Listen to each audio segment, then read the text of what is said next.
Bringing to you live from Pinewood Studios in Skandar, Johor. My name is Junyao, your host, and this is the grand finals of T2 Asia Pacific Table Tennis League. On the 8th of December, we crowned the women's champion at this very spot. She's from Team Persson, she's from Romania, and she's none other than Bernadette Szocs. Congratulations to Bernadette Szocs for being crowned women's champion. And today, we will witness history go down as one team and one man will be crowned the very first champions of this inaugural season of T2 APAC. A few days ago in the team championship, we saw that Team Maize secured a 3-point lead. So now the pressure is on the next three players from both teams. First, women's first runner-up Feng Tianwei meets fourth in the league Xunyao. Then a European showdown as Russia's Aleksander Shibaev meets Sweden's Mattias Karlsson. Then Japan's 17-year-old Hina Hayata meets your women's champion Bernadette Szocs to wrap up the team championship. We then follow with a third and fourth placing match between two fantastic Asian players, which will make way for the men's championship showdown between two of Germany's best, Timo Boll versus Dimitrij Ovtcharov. Ladies and gentlemen, after 6 months of regular season, both teams are still standing here in this final showdown. The journey has not been easy, so please make some noise for Team Maize and Team Persson. Introducing Team Maize, led by the amazing Dane and team captain, Michael Maize. Timo Boll, Aleksander Shibaev, Chen-An, Feng Tianwei, Hina Hayata, Jiang Haeun.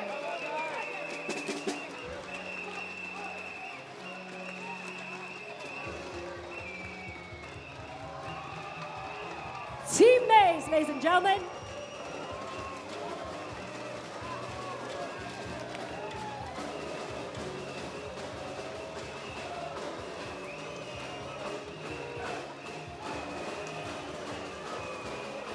Team Maize in the final of the team championship after 6 months of regular season. Their opponents today, please give it up for Team Persson. Led by team captain, Swedish sensation, Jorgen Persson, Jun MIZUTANI, Sutasini Sawitabut, Ju Sayu, Xunyao, Mattias Karlsson, and your women's champion, Bernadette Szocs. Team Maize versus Team Persson. We will find out who will be team champion, who will lift the team's trophy and take home the prize money of 150,000 US dollars.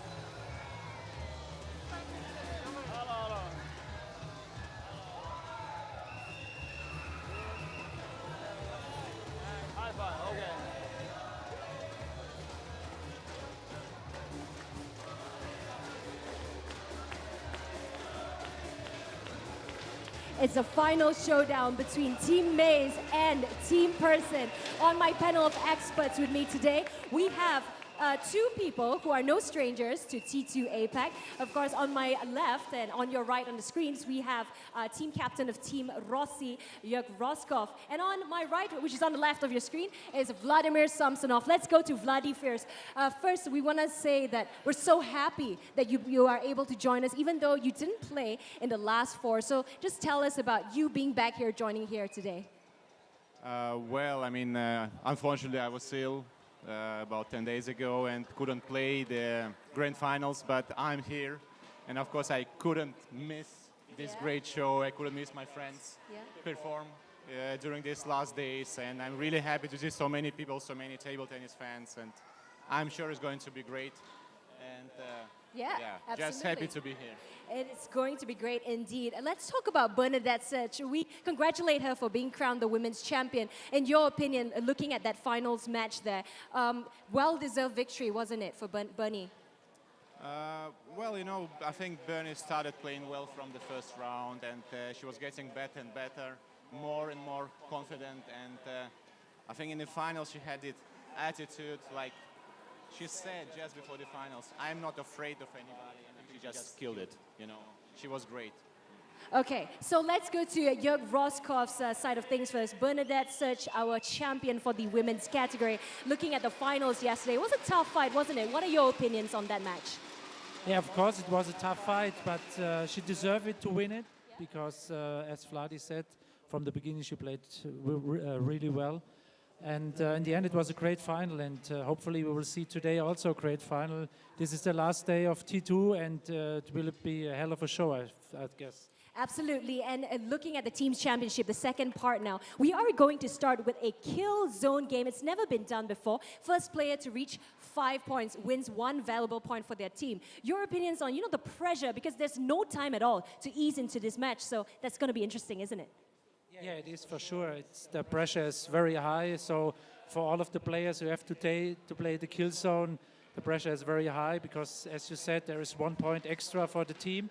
So, if they need a good start, then they have to start really well in the beginning because it's important to have a good start. Thank you very much, Jörg Roskov. Let's get Vladimir Samsonov's side of things. You have played many matches here in T2 APAC. Kill zone games, some went your way, some didn't. So personally for you, how difficult is it to start with a kill zone game here?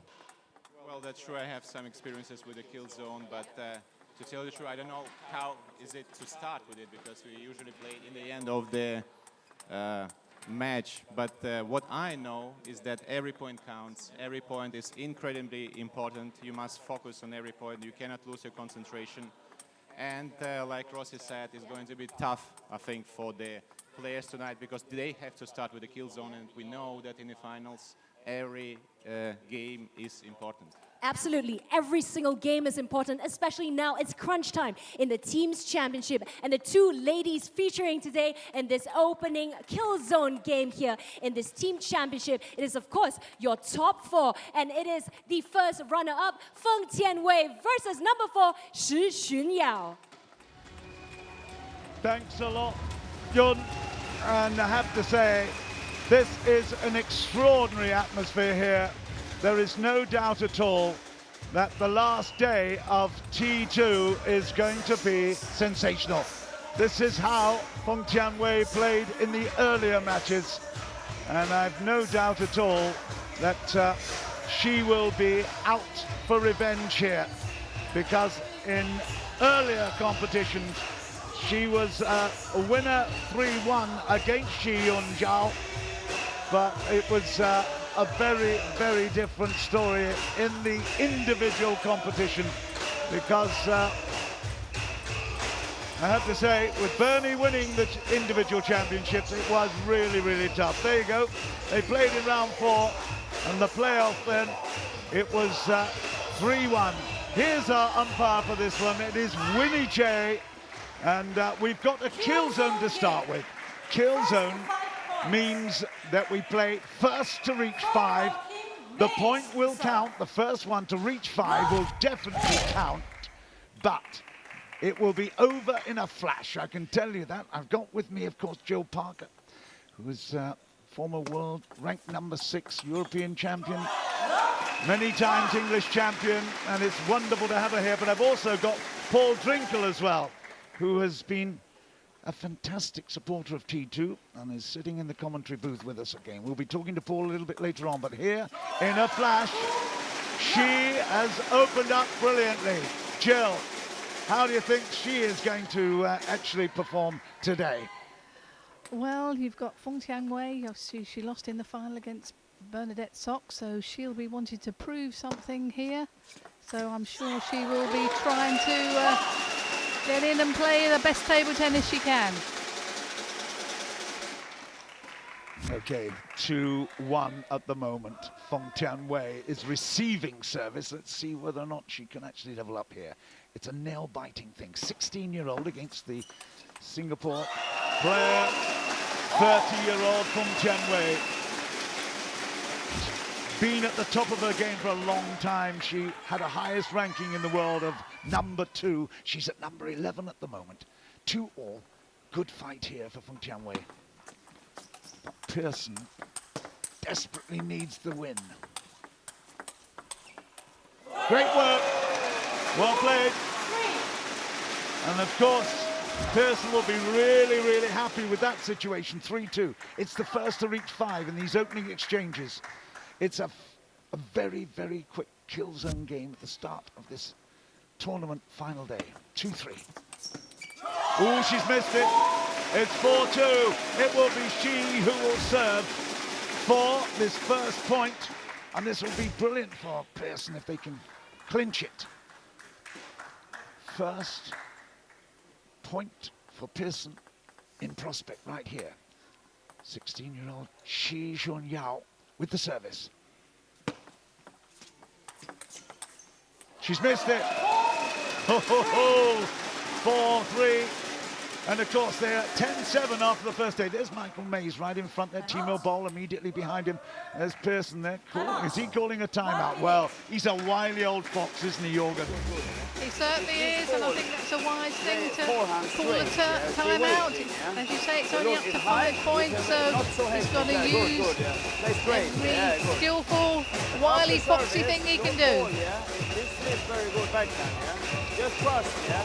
No stress, yeah? Very good, very good. Okay, come on, come on.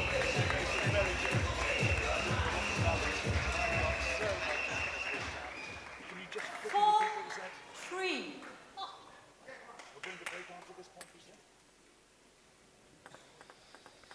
Right, here we go, 4-3. It is game point here for Xunyao.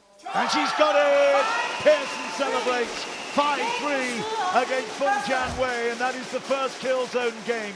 They will come back to the table for the first, or for the big game, the 24-minute game in just a while. But that is first blood to Persson. He's come back to within 2 now. Well done, the youngster. She was sensational there. Just look at the smile on her face. Isn't that great to see? Yes, I mean, she's as you say, she's 16 years old, a great player for the future. Persson will be pleased with that. Let's get a quick break and then we'll come back to the second kill zone game. That will be Karlsson against Shibaev.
It's the second kill zone match. Aleksander Shibaev of Russia against Mattias Karlsson of Sweden, and they're just warming up at the moment. But again, it will be only a 5-game target. Here's the last time they actually encountered each other. They played against each other in round 3 and in round 6. On both occasions, it was Shibaev. It was 3-2 Shibaev on the first occasion. It was 4-1 Shibaev on the second occasion. Karlsson will be looking to make a really, really big difference here. You can see the scoreboard at the back there. It was Karlsson who had actually a reasonable game to start, but then Shibaev showed his quality and class, came through so strongly, and ultimately outpointed his Swedish opposition. much to his great disappointment. We are here at the moment there, and in that round 6, you see it was 4-1 in favor of Shibaev. Plays for the Orenburg team in Russia, and there he is at 26 years old, ranked 23. He's had a highest of 21, but he is a very, very crafty customer as well. Again, Mattias has got some very interesting ways. He's got some short pimples there. There's Winnie again, our umpire for this one. And we've got Joe Parker. Let's bring her in here now. Kill zone game to 5. What were those short pimples that he's got? How will that make a difference? Well, you get a different pace on the ball with the pimples and the reverse, and it's unusual he plays with the short pimples on the forehand, which is, as you can see there, he hits the ball very flat. So good start for Mattias Perfect Karlsson. introduction to you, Jill, wasn't it? Because that was a great point off the this unfamiliar to most pimple action there on his bat. That was beautiful. One love, and Karlsson is doing really well here. He's putting under pressure. 1 makes now 2, and just look at the way that the reaction is coming from Persson. He is delighted. He's already made 1 point. He's now back within 10-8, so 2 points the difference. If Karlsson wins this, there'll only be 1 point separating them in the kill zone. So Shibaev will serve. Karlsson absolutely up for this. It's Sweden with Persson. It's Sweden with Karlsson. Can they now celebrate? Oh, it's a great forehand there. No, Shibaev played well there, got in with that famous backhand. The Russian players are present and past, always had good backhands.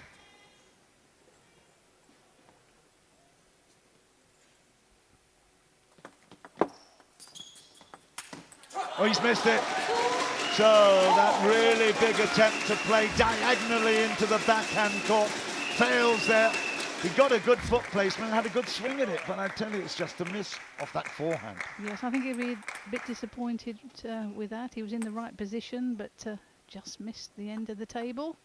If you've only just joined us, we are playing first to reach 5 in this kill zone, this opener, and it's 3-2. And Mattias Karlsson, he started both the early matches that they played against each other. He started really, really well. So this actually falls into his comfort zone, I think, this kill zone. He's got 3-2 at the moment. He's got the service. His ambition is 5 to pick up another point for his Swedish colleague, Persson. Oh, it's a fabulous backhand again, just as you said, from Shibaev. Well done. Yes, he's top spin in the ball, with a lot of spin, but unfortunately Mattias didn't quite get over to counteract that spin.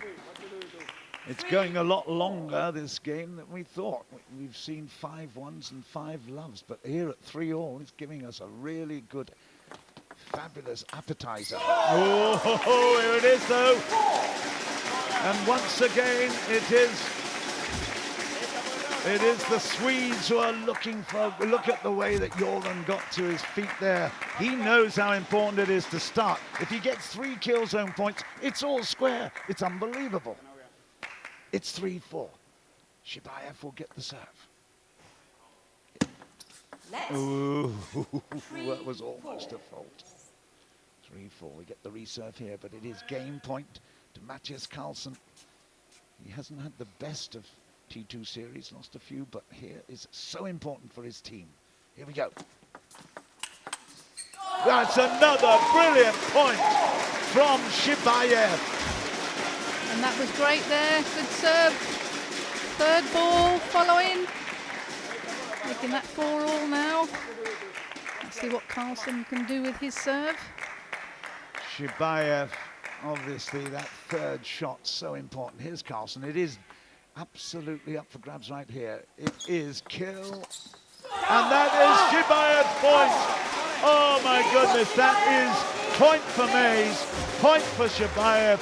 And unbelievable after Karlsson had done so well, in the lead all the way through, ultimately in such a short time, celebration aplenty. They will come back to the table in a little while. and fight for more points. But oh, look at Mattias Karlsson. He can't believe he let that one get away from him.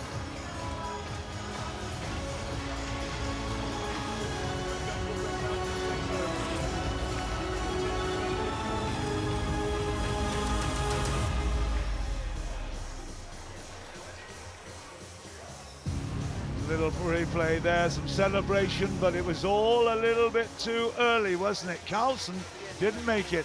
We're going to take a short break. Join us again for the third Kill Zone matchup in just a while.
Back with the third Kill Zone game. This is the warm-up Kill Zone.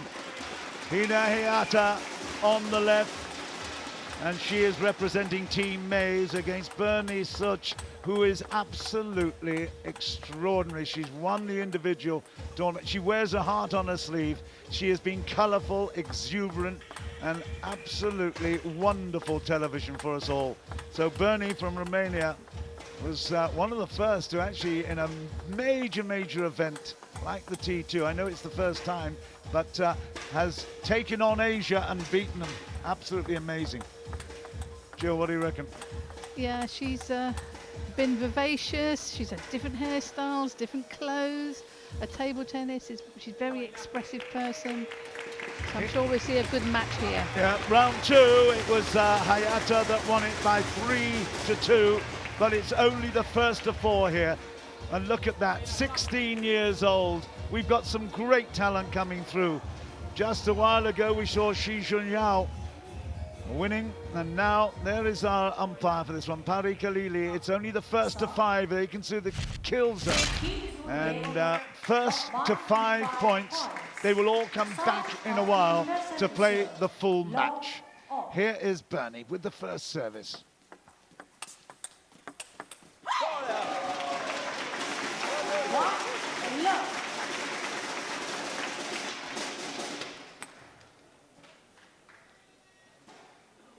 Love.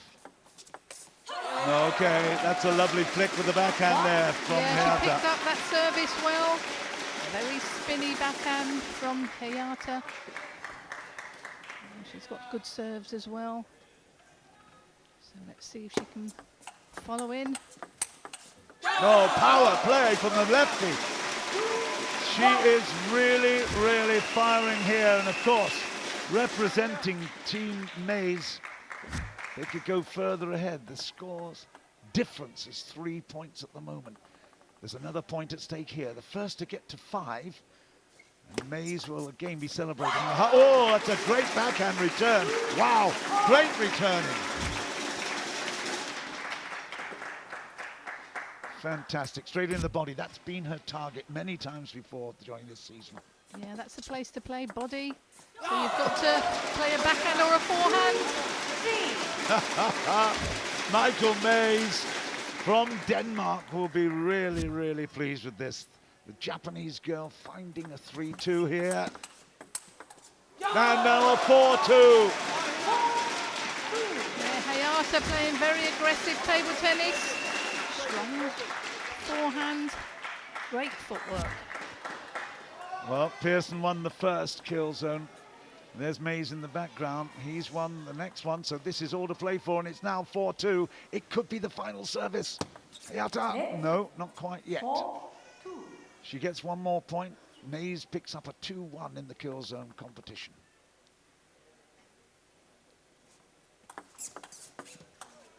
Oh, and it took the edge, that's 5-2. And Mays immediately congratulates Hayata. And the 16-year-old has delivered here brilliantly. Well, I have to say that was very, very impressive. She didn't give Bernie many opportunities. Did her best, but look at that, celebrations already. And it means that Team Mays move in the lead by what, that 12-8 now, I believe, overall. 12-8, that's right. It is 12-8, and the left-hander did brilliantly well. Okay, well, we just finish off here. We'll take a short break in just a couple of moments, and then we'll come back for the real deal, you might say, with Feng Tianwei taking on Xunyao in just a couple of moments. You see lucky Persson. You see lucky Persson, Timo. Get export. So in this team championship, we saw the first round of kill zone game played. It actually almost cost Team Mays, but lucky or maybe perhaps it's skill. Let's get Michael Mays' side of things. It was a nerve-wracking kill zone game, wasn't that? Yeah, it was nerve-wracking. I mean, kill zones are always nerve-wracking, but today it's unbelievable. I mean, we had a bad start. Feng, she lost the first kill zone, and Shibaev was down, and I mean, yeah. First time in his life, I think Persson was a bit unlucky. So it's a big surprise to me. Okay, let's get Jorgen Persson's side of things. Was it unlucky or perhaps, lethargy, or what was the problem here? Because you wanted 3 points. If you did get it, it would have been level on points here, but that was not to be. No, I mean, we got to start what we wanted when she beat Feng, yeah? And then Mattias is having 4-3 and very good chances there. Yeah? But okay, we know kill zone games are nervous and they make some small mistakes that cost, yeah. And in the end, I mean, Hayata played a good game against Bern. It was not much, 5-2, yeah, so they were not so close. But we are still in, yeah, and it's coming, the real games are coming now, yeah. And I have a small gift for Mace. Yeah, it's a small gift for him, yeah. A second team prize. From yesterday, okay. Match proper will be happening next. All matches will be played to the full 24 minutes. So that one will determine who will be crowned team champion. So don't go anywhere. That's my Christmas present for me.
Welcome back to Team Championships here in T2 APAC between Team Maze and Team Persson. Alongside me once again, we have Jorgen Rosskov and Vladimir Samsonov. Let's get Vladimir's side of things first because you have played in Killzone games here. And to start off the bat, did you expect to see that result? And personally for you, out of all 3 Killzones, which one was the most unexpected? Well, I think in Killzone anything can happen, and first game was incredibly important, I think, for the teammates. Yep. And then we had Alex Shibaev, who had a 3-4 against Mattias. But I know Alex. I mean, I played so many times against him, and he's mentally incredibly strong. Yeah. And it was of course tough for him, but he won. It was an important point for his team. And then Hina played, I think, also incredibly well against Bernie. So, yeah. Match proper now. 24 minutes it will be played. And if a match ends between 22nd and 24, another Killzone game can happen here in this team championship. What can we look forward to in the match proper now?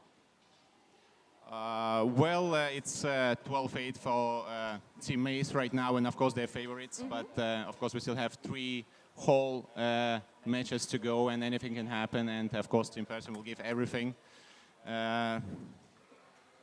I don't know. Really hard to say. I mean... Yeah, all that's left is really to just watch and see what happens, right, yes, Vladimir? Yeah, of course, yeah. So Vladimir Samsonov, one of the most decorated table tennis players to ever grace this sport. So make sure you take advice from him, players, if you're watching. So, Jorgen Rosskov, you coming in as a team captain's perspective. We know Jorgen Persson wanted to get all 3 points in a kill zone. He only got 1 point here. So it's a situation where it's not too favorable going into this one, is it? Yeah, but it's changed nothing because the team captains and the player, they know that it's going to be 3-0 or 0-3. Everything could happen in the kill zone. So now the real game started. It was really excited to see the kill zone. But in the end now they are 4 down, but they know they have still their chance. And now they need a good game in the beginning. But they have their chance now because the Chinese girl, she won the kill zone, so she is full of power now and self-confidence, so the chance is there. Absolutely. Feng Tianwei versus Xunyao. Feng Tianwei being our first runner-up and Xunyao 4th in the league, but both are amazing players in their own right. So let's get started. Let's welcome back Feng Tianwei and Xunyao. We are back now with the 24-minute really big opportunity for Feng Tianwei to at least get some of her own back right here, because we've got Xunyao, who's in very impressive form right here at 16 years old against the girl from originally Harbin in Heilongjiang province in China, is now going to be serving, now representing Singapore. Jill Parker is with me, former world number 6, singles champion in England multiple times and European singles champion as well. What do you think about these girls at the moment, Jill? Well, both these players like to play very fast, take the ball early with the backhands. I'm sure we're going to see an exciting game, but Feng Tianwei has been successful in the previous rounds. And obviously she lost to Bernadette Szocs in the final of the singles, so she'll want to pick herself up and do well for her team here. That's a miss. There's a little bit more time to catch up here, but Feng Tianwei has started really well. She's got a 3-1. The service is there on the other side. And we're very lucky to have Paul Drinkle here with us today. Paul, how do you find the T2 competition? Yeah, I think it's been great for myself. I think it's been great for table tennis in general, and really exciting matches as we've already seen just now in the kill zones. And I think it's the possible future of table tennis and hopefully other sports and things follow in the footsteps as well. That's great, Paul. Thank you for that. And it's now 2-4. We're concentrating big time on Xunyao, who is representing, of course, Team Persson. Persson are desperate for some points here. There they are. Have them all together there. Bernadette, Szocs, who was an extraordinary champion, won the kill zone 5-3 yesterday. Great excitement here in the cavern. Oh, back to level up at 4-all. Yeah, and there's that early backhand from She. She takes it very, very early. Likes to play a lot of balls straight down the line as well, as do both players. There's a lot of variety to their attack, isn't it? It comes at very, very quick, different levels, different pace. Service obviously vital. Good work there from Tianwei. Yeah, she spun the ball up with the backhand, just slowed the pace, but Tianwei is able to step in and execute that winner. That was a fairly simple, unforced backhand error there. 5-all. She is serving at 5-all.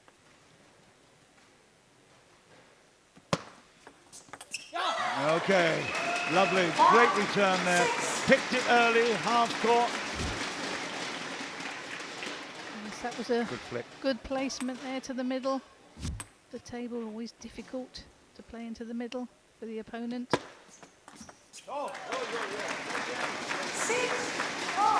We haven't had many rallies here. They're certainly concentrating on killing this ball as soon as they possibly can. They're not developing the rally. It's all really, really fast. Because of the pressure on time, of course, we've now only got 20 minutes left in this match. 6-all. That's a great shot. Oh, my goodness. That was a great shot there by She. Great angle, straight down the line. Were you playing shots like that at 16? No. Yes, you're supposed to say yes. No. Game has changed quite a lot since I played. Has the game changed much for you, Paul? It has, I think. It's so much quicker now. I think ITTF are doing the best to slow the game down with making the ball bigger and things, but the players are sort of fighting against it and changing their styles and just being more and more positive.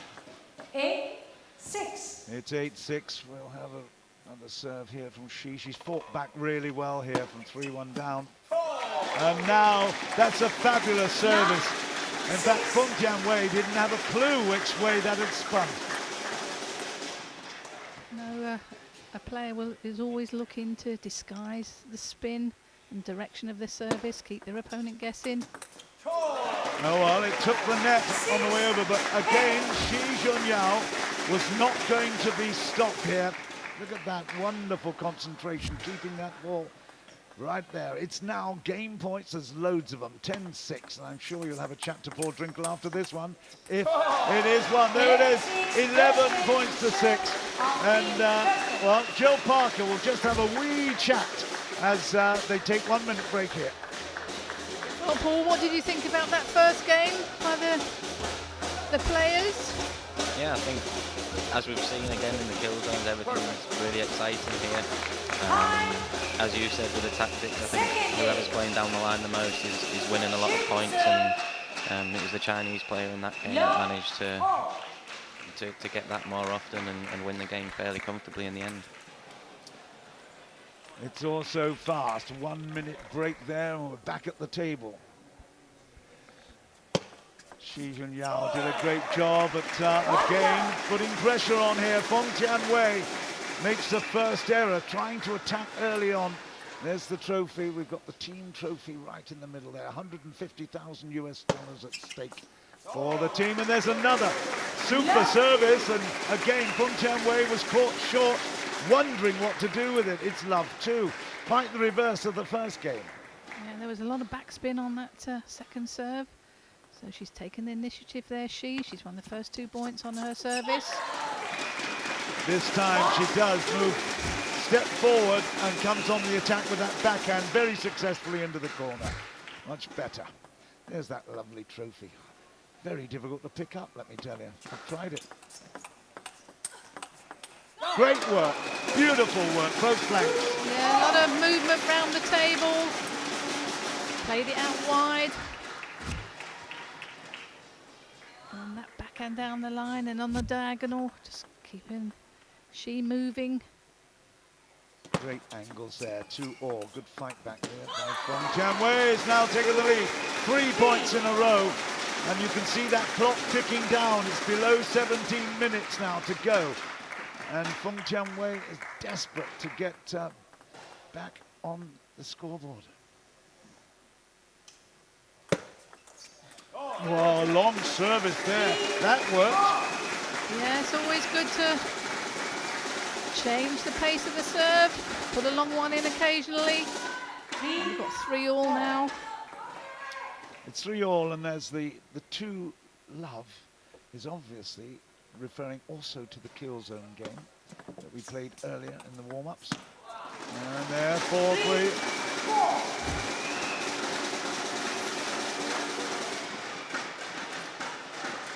Well, she had the disappointments, but she's such a resilient character. Saw her at breakfast this morning. She was determined to do as well as possible for the team. You know she's going to be there fighting, and there, great example there. But this is she's such a young girl, is Xunyao, coming from Wuxi, Jiangsu. Wuxi, near Shanghai, not that far from Shanghai, not that far from Suzhou. It's a hotbed of great competition in table tennis. They seem to just keep them coming on a conveyor belt of talent, don't they? They certainly do. They've got hundreds and thousands of them playing in regional centres all around China.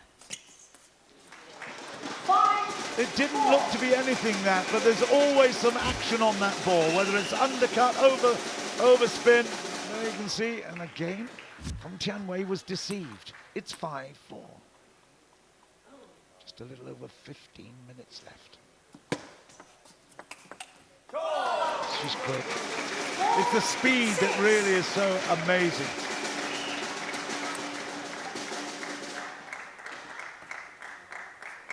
Tianwei, she's finding more and more challenges in her career.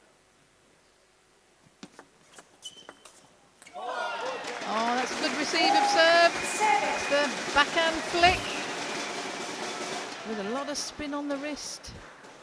I mean, years ago, I used to say to the players, if they ran round with a backhand on the forehand side, they'd get a telling off, but it's very effective now with the use of the wrist and spin. 7-5. How do you find that backhand flick return serve when you play that, Paul? Very effective? It is. It's something I'm working on. It's not the best thing in my game at the moment. I play against a lot of players who do it a lot, but I think, again, as I mentioned earlier, with the ball getting slightly bigger, there's less spin now, so on the serves you can try and attack every ball. 7-6. Feng Tianwei still working very hard to stay in this particular match for her team. I think the team competition really draws out the best, because obviously as an individual there's a lot of money at stake, but as a team there's so much responsibility. It's a tough situation. Great work there, okay. A little apology, but she's done really well to get back to level at 7 at the moment. Feng Tianwei, just 13.5 minutes left in the match so far. If we get below 2 minutes, we might even have a kill zone second game. 7-8. Reflexes are one thing, but she's got a big plan as well, isn't she? She's got great strategy.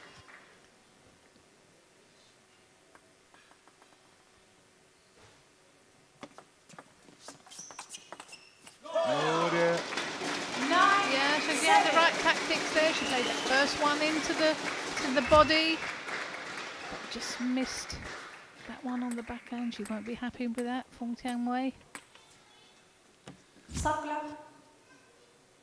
First warning. No. Or time delay. Valeri 9-7. giving a warning there, because it is against the clock, so she will stop the clock and give a warning to the players. It's got to be continuous.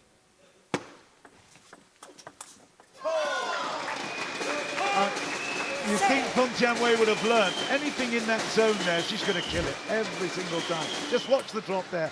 Wow. Yeah, she's put a lot of spin on the ball, she. 10-7. This is now big points.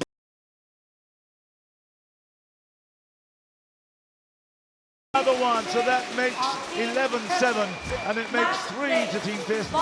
They're back within 1 point, Joe. Yes, Team Persson is doing well. What do you think about that, Boll? I think it's a great game so far. I think actually Feng is still struggling with confidence after losing in the singles final. I think she really needed to win the first kill zone to try and get her confidence back. And although she's showing a good face and keep fighting, I think deep down she's really struggling at the moment. That's the voice of Paul Drinkle, who has been at T2 throughout the whole competition, all 6 months of the preliminary rounds and now the finals here. And of course, great representative of the England team will be going down to the Commonwealth Games in Gold Coast, Australia in April.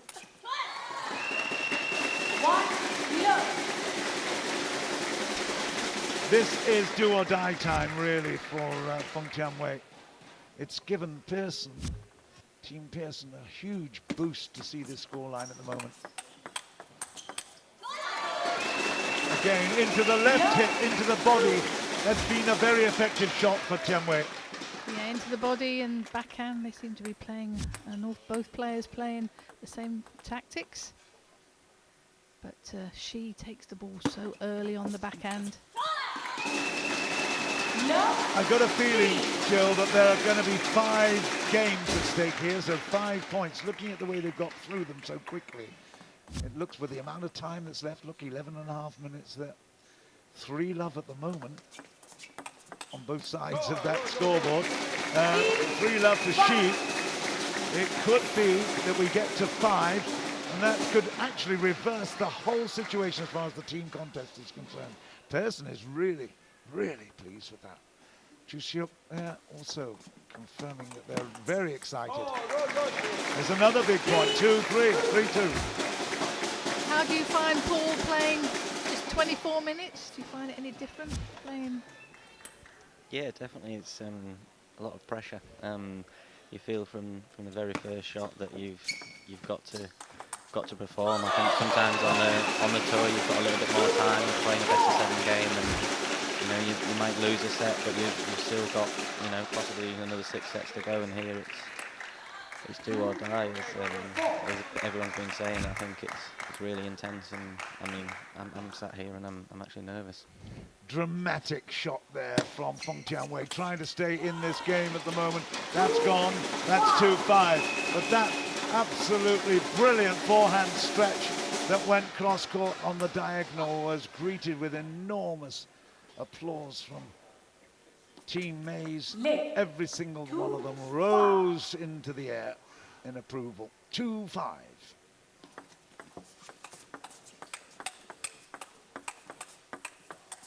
Oh, again, unbelievable!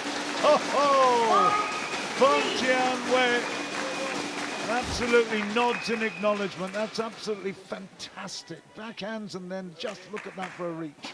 Wow. Well, I don't know how she got to that one. It was really wide. But fast footwork she's got. And another miss there. 5-4. Feng Tianwei is under pressure.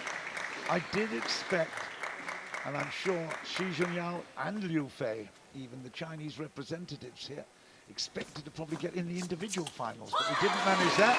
They can make it up if their team wins the big competition today. So it's almost written in the stars that Xunyao is going to come back with some really aggressive play. 4-6. There she goes. How many times have you seen that drop into the angle there, and then she's coming so fast? Watch her footwork here. Yeah, brilliant. She's picked up that well wide on that forehand. 5-6, 8.5 minutes left in this match. Missed it, and she's annoyed. Yes, not very often you see the Chinese show a lot of expression when they play, but she obviously stabbed her foot there. And from Tianwei, you know, get the fist pumping. She knows this game's important for Team Maze. And there for 8-5 now, great service. Lots of action on that ball. Dropped it in beautifully. So much variation, those serve attacks. 8-5. Leg 8-5.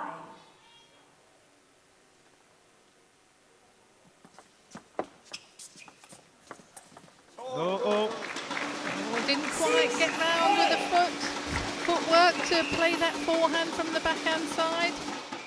yeah, Caught out. Jun MIZUTANI can play that sway shot, but she can't do it quite so well. 6-8. Yeah, no, he's got a great lean Yeah. when he plays his forehand from the backhand side. Good placement there by Feng Tianwei. Again into the middle. She's really up for it, isn't she? You can tell the reaction every time she wins the point. 6-9.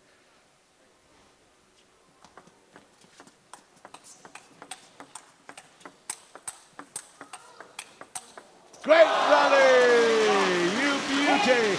10-6, and suddenly Feng Tianwei has woken up and she is performing, putting on a great show for all of us here. What a shot that was to finish. Yeah, great counter topspin there. Great rallies, both backhand and forehand. Great combinations. The crazy thing is, Jill, although it's 3-love at the moment, there's still time at 6 minutes 30 for Feng Tianwei to pick up another couple of points. She's got this one to pick up now. Just look at that. There's the edge. She's got it. 11 points to 6. It's 3-1 overall, but there is enough time here for one more game, and perhaps with few seconds left, she could even pick up another couple. It's not all done and dusted yet. T2 is always full of surprises. Paul is obviously going to chat to you in a while about what surprises T2 has brought for him. Come on, continue every point. Paul, when you play with Team Rossi, what's it like having him as a captain and being in a team with the 3 men and 3 women? Yeah, it's been great, and Rossi's been very good to me, and I've learned a lot from him this season. We've known each other before. We played in a team together in Germany many years ago, but it's been a fantastic season for me. I've learned a lot from him and the other players. Right, here we go. This is a big one. We've got just a little over 6 minutes left, and Feng Tianwei played a fabulous game the last one. Just look at her go now. Feng Tianwei has got the sting in her tail. She is so determined to make this count. Yeah. And the crowd are really into it. That's what's made this whole session really important. The final day of the T2 competition, inaugural season. It's really exciting. Got those first 2 points off she serves, so that's a good start. So she's got her 2 serves to go now. Let's see what she can do with that and follow in the third ball. Serve slightly long there. Let she get in. 2-1 at the moment, less than 5 minutes left. And really, Xunyao, every point she picks up is a hugely valuable one because it stops Feng Tianwei from scoring. That's the important thing at this juncture. Oh, what a change. Wow. Fantastic forehand there, counter top spin. It was quite spinny with Feng Tianwei, played that backhand, but she came in early and took it off the bounce. Great work, 2-all.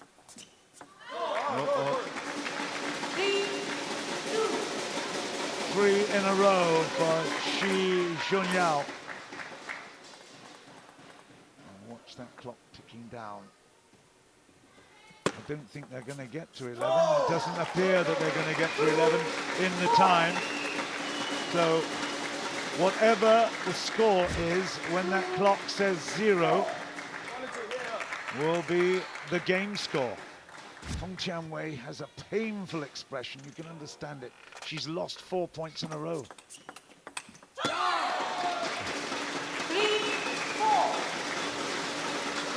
We certainly haven't had any rallies, Jill, have we? Because they are so aggressively trying to finish it so early in the rally. Yes, I think both players know they've only got 3 minutes left. So every point counts. Every point is welcomed by the Maze guys when Feng Tianwei makes it stick. Xunyao. 4 all. 2:42. Keep counting. Oh, that was a. What was happening to that service? Well, I think kicked off the table there. Side spin. You see the server trying to vary the spin on service, keep their opponent guessing what's happening. Oh, this is a big, big moment now. Watch this.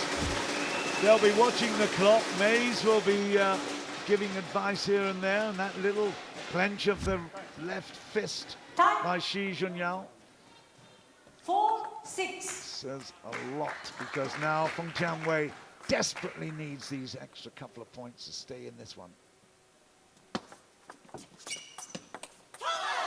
A timeout here. I thought it was about time for Maze to come back. I thought there was a little wink and a nod. Right. They're going to have a chat. You have a chat, Jill. Well, Paul, what do you think Persson will be saying to his player? I think just stay confident. I think she has been the better player throughout the game so far. Feng Tianwei had a spell in the last game where she played amazing at the end, but overall, Persson has been the best player, and she just needs to try and keep executing that shot down the line and into the body and trying to win the points. How easy, Paul, is it to actually move from junior, she is the world junior champion, from 16 into the senior ranks? I think it can be very difficult, but as you know, as we spoke about before, in China there's stiff competition from a very young age anyway, so they're used to playing against top players from a very young age, but I think we can see now she's handling it very well. So, the world champion, women's singles, junior world champion 2016, in the red top, is still finding a way. 7-5. And I can tell you now, Sweden will be celebrating. Halmstad will be celebrating. They've got the World Championships next year, of course. Sweden focus of attention. And they have been for many, many years in China, of course. Many heroes of the game come from Sweden, from way back in time. Feng Tianwei still struggling to match the youngster from China, Xunyao. And that is why, look at Jorgen. He's been very successful as a coach during this tournament, isn't he? Yes, he always remains very calm. And I'm sure players appreciate that. Oh, a little bit of good fortune there, but it's at a time when Feng Tianwei can ill afford for good fortune to be on the opposition side. That was so lucky there. Heavy hit of the tape. It's 5-9 and now it's 6-9 with 53 seconds and counting down. Just watch the clock and see, it still could be Xunyao getting to the tape, and then we'll have a kill zone if it's done before the elapse of the time. She's got now a chance here for a kill zone game as well. This is huge for Persson. It's enormous for Persson. This kill zone game in prospect. The clock is still going. Xunyao will want to take this and get the point immediately now. 22 seconds left. 20 now. Do you want to kill it? And she's missed it, and that might be the last chance. 13, 11. Look at this clock counting down. 10, 7, 7, 6. It's so really tight. Touch and goes. It's not going to happen. There you go. It's done right there and then. whether that point will count, it won't matter, because we will not get a kill zone game. We will not get another game, kill zone game. The time has lapsed, and that is it. It is 3-1 in favor. In fact, is it 4-1? I think it might be. 10-7. It was 10-7 the actual score, so the time had gone down. I think it's 4-1 altogether. This is my reading of it. It is 4-1. It is 4-1. So Persson have picked up 4 to Mays' 1, and I think there's now just 1 point in it, if my reckoning is correct. Or is that 2? Is it 1 or 2? I've got a feeling it's 1. 4-1, 3 difference, that makes 1 difference. Yeah. 1 now. Persson must be absolutely delighted with that. Okay, very good. I believe it's just 1 point difference in the team championship. And you can imagine how they're feeling. $150,000 at stake here. And that was a brilliant win from Xunyao. Turned around a defeat from the earlier match in round 4 when it's 3-1 to Tianwei. So the youngsters learnt a lot. And Xunyao has come through so strongly on the final day for the team Persson. And, well, I still believe it is 1 difference. We'll get that confirmed in a while. Am I going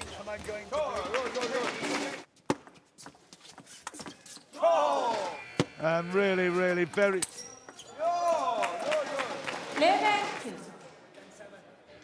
Right, well, let's just see if we can have a little chat with the victor there. Here we go, across to Jun. Here's Jun with the players.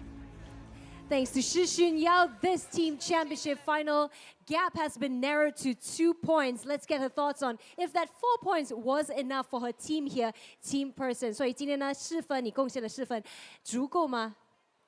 我觉得几分不是最主要的，为团队拼尽全力才是最重要的，才是最有意义的。Okay, so 你有没有什么鼓励的话要对你其他的球员说一下？加油！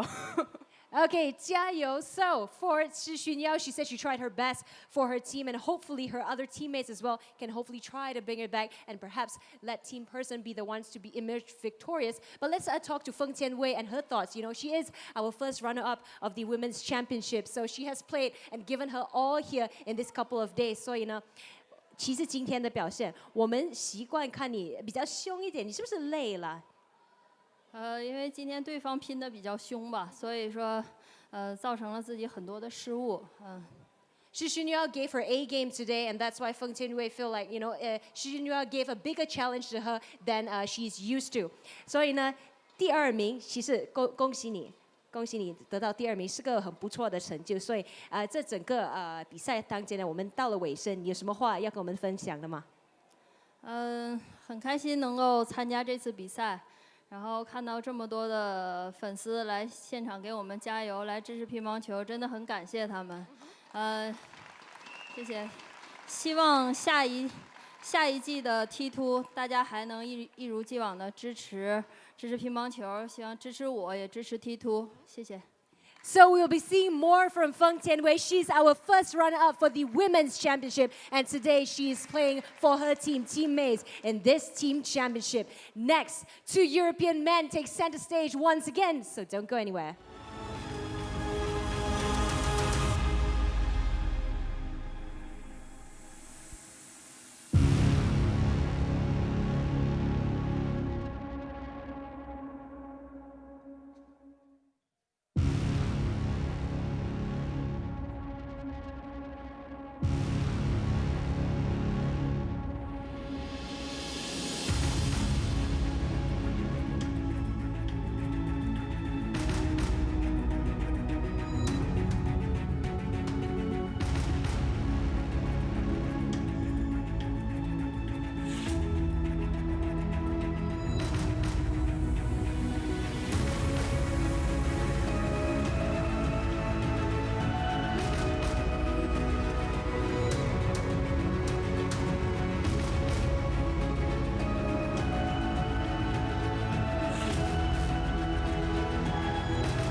Welcome back to the grand finals of T2 APAC's team championship between Team Maze and Team Persson. Alongside me once again, Jorgen Vroskov and Vladimir Samsonov. Let's get Jorg's thoughts on the women's battle that we just saw. Feng Tianwei versus Xunyao. We have already established they're both equally strong, but we know Feng Tianwei did not bring her A game today. Why do you think that is? Is it because of the women's championship a few days ago? I think it's in fact also from the kill zone. Yeah, I think it was right after the kill zone, so it was not so easy to play. And first two sets, the body language was not there, so she was a little bit afraid. This was my feeling. Afterwards, it was okay, but she had a bad start, so afterwards it was not so easy to come back in the game. She lost the game, so it's only just 2 games ahead for Team Maze. So it will be very hard now. Nevertheless, Team Maze are still in the lead. Let's look ahead now. The 2 European men coming to center stage. You know, Mattias Karlsson has got to redeem himself after losing that Killzone game, which he shouldn't have. Yeah, of course. But Killzone, everything could happen. We told you before. But now it's a new game. They are just 2 games behind, so they are fresh of energy. And yeah, hopefully it will be a close game. Thank you, Jorgen Vroskov. Let's get to Vladimir Samsonov's side of things now. Mattias, pressure is on him because Team Persson is falling behind. So what does he need to come out here to do going up against Aleksander once again? Well, I mean, he had his chance actually to win Killzone. He had 2 game points, and but as I mentioned before, Alex is a very experienced player, very tough, mentally very tough player. And well, Mattias, I think he must forget that game. Yeah. And he must concentrate, of course, on the next rallies, on the next games. And of course, he can do it. We've seen that there were so many close games between those 2 guys. And of course, it's 13-11. Everything is so close, so exciting. And well, I'm definitely going to enjoy watching that match. Absolutely, very solid advice here from Vladimir Samsonov. Let's welcome back Aleksander Shibaev versus Mattias Karlsson. Thank you very much indeed, Jun, and the boys.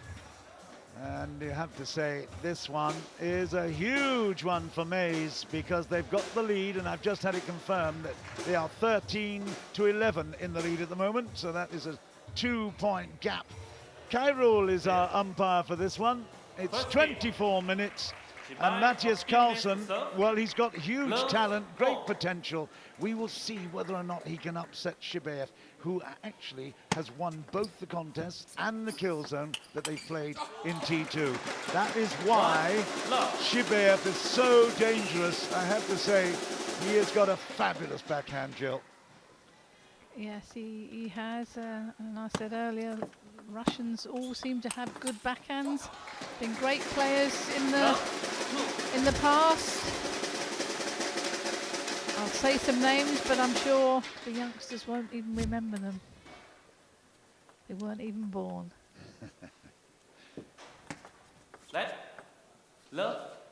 Karlsson has got a bit more time to recover here, just a little bit, but it's still pressure on that clock. Oh yes, again. I tell you, his accuracy, his consistency is something to behold. Just look at that, off the center of the table, and he just can find the flanks beautifully. Yeah, great backhands. Different positions in the table, very strong, wristy. But he's also got a good forehand as well. And at the moment, Karlsson is getting blitzed. He can't defend quick enough. His reactions are not quite getting to where he wants to be, and that's really frustrating for Team Persson. They've made a brilliant comeback, but Shibaev is going to try. Maybe the incentive of sharing $150,000 US has a little bit of motivation. We shall see. It's 4-love. Great start for the Russian and for Team Maze. Shibaev has beaten Karlsson twice in earlier rounds. So he's obviously thinks he's got the match of him and knows how to play him. How do you find it, Paul, when you play against Karlsson with the short pimples on his forehand? It is very challenging when he's playing really well. It's like he's playing tennis. He's smashing the ball all the time, and you don't get much time to react. And he's got a little bit of backspin on the shot that he plays as well. So you have to play a shot, and again, you don't have much time to play a full shot. Well, Paul Drinkle was talking there. Karlsson has moved up and has picked up 2 valuable points there. He's got the service to come at 2-4. And of course, they're allowed a very, very brief towel down with 6 points. And at 12 and at 18, of course. And that's gone. Oh, did it touch? No. There's an apology there from Shibaev. Very nice. Maze chewing gum and showing us his tongue. That's very pleasant. 2-5. Oh, great. Right into the corner. 5-3. Shibaev will now serve. Again, they're both attacking. They love to stand at the table close. And of course, it means that their time for seeing the ball is really limited. Oh, lovely. He wound that one up. He normally has been used to the backhand. He ran around the backhand and beautifully played it down the line, Jill. Yeah, good side spin serve there with his backhand, and as you say, he stepped around and executed that strong forehand from the backhand side. And another error there from Karlsson. He's just not getting the consistency of play at the minute. Shibaev is showing he's a very compact player. He's actually not as short as he looks. Karlsson is very tall, but Shibaev has got a fabulous style, although he's tested there on the backhand from way back. He is the crouching tiger, isn't he? He's really, really aggressive. There he goes. Look at that, how low he gets to the table. Oh, he's not going to take any prisoners there, was he? He was absolutely going for broke, but it's still 2 points the difference. So he had a few points in the bag, but he went for broke and missed it. 7-5.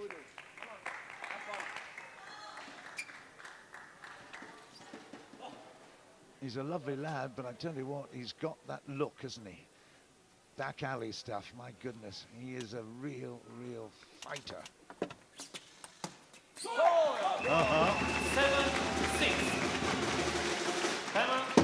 Karlsson would be delighted with this situation, and is that a timeout call? Looks like it.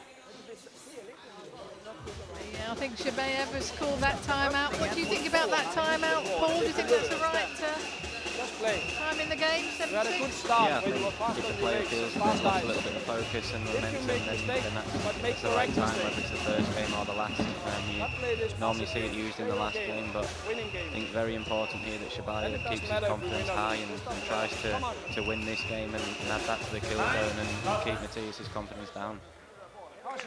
7-6. There's actually quite a length of time in this game. Of course, Shibaev won the kill zone preliminary game. That's why he's got 1-0 on it.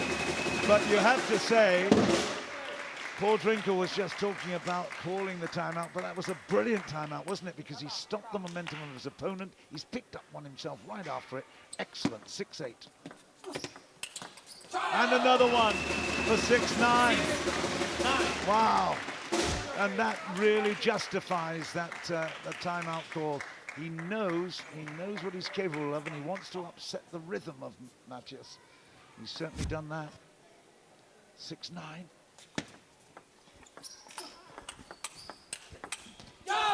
It's gone, it's 10-6.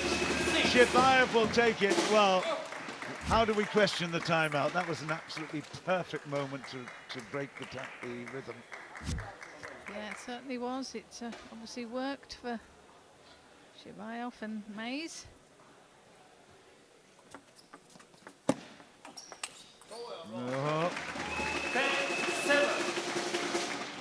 It's not done until it's done, of course. It's really, really interesting because it's the first to reach 11. So he's got a lot of work to do as Karlsson. That's certainly... First warning, Shibaev. Okay. We got 10-7. a warning for time wasting here. 10-7 game points, and that is it. That's 11-7. And Aleksander Igorevich Shibaev has picked up another big game, big point for Maze. And really, at 11-7, he found that 8-7, he was having to have a little bit of a break to work it out, and he did it brilliantly. Yes, he certainly did. Paul, what do you think Persson will be saying to Karlsson after that first game? I think he's just got to try and pick his confidence up. You know, Mattias has normally got a great backhand, which has not been working so far, and Shibaev's done very well in putting him under a lot of pressure, but Mattias just needs to relax into the game and find his own style.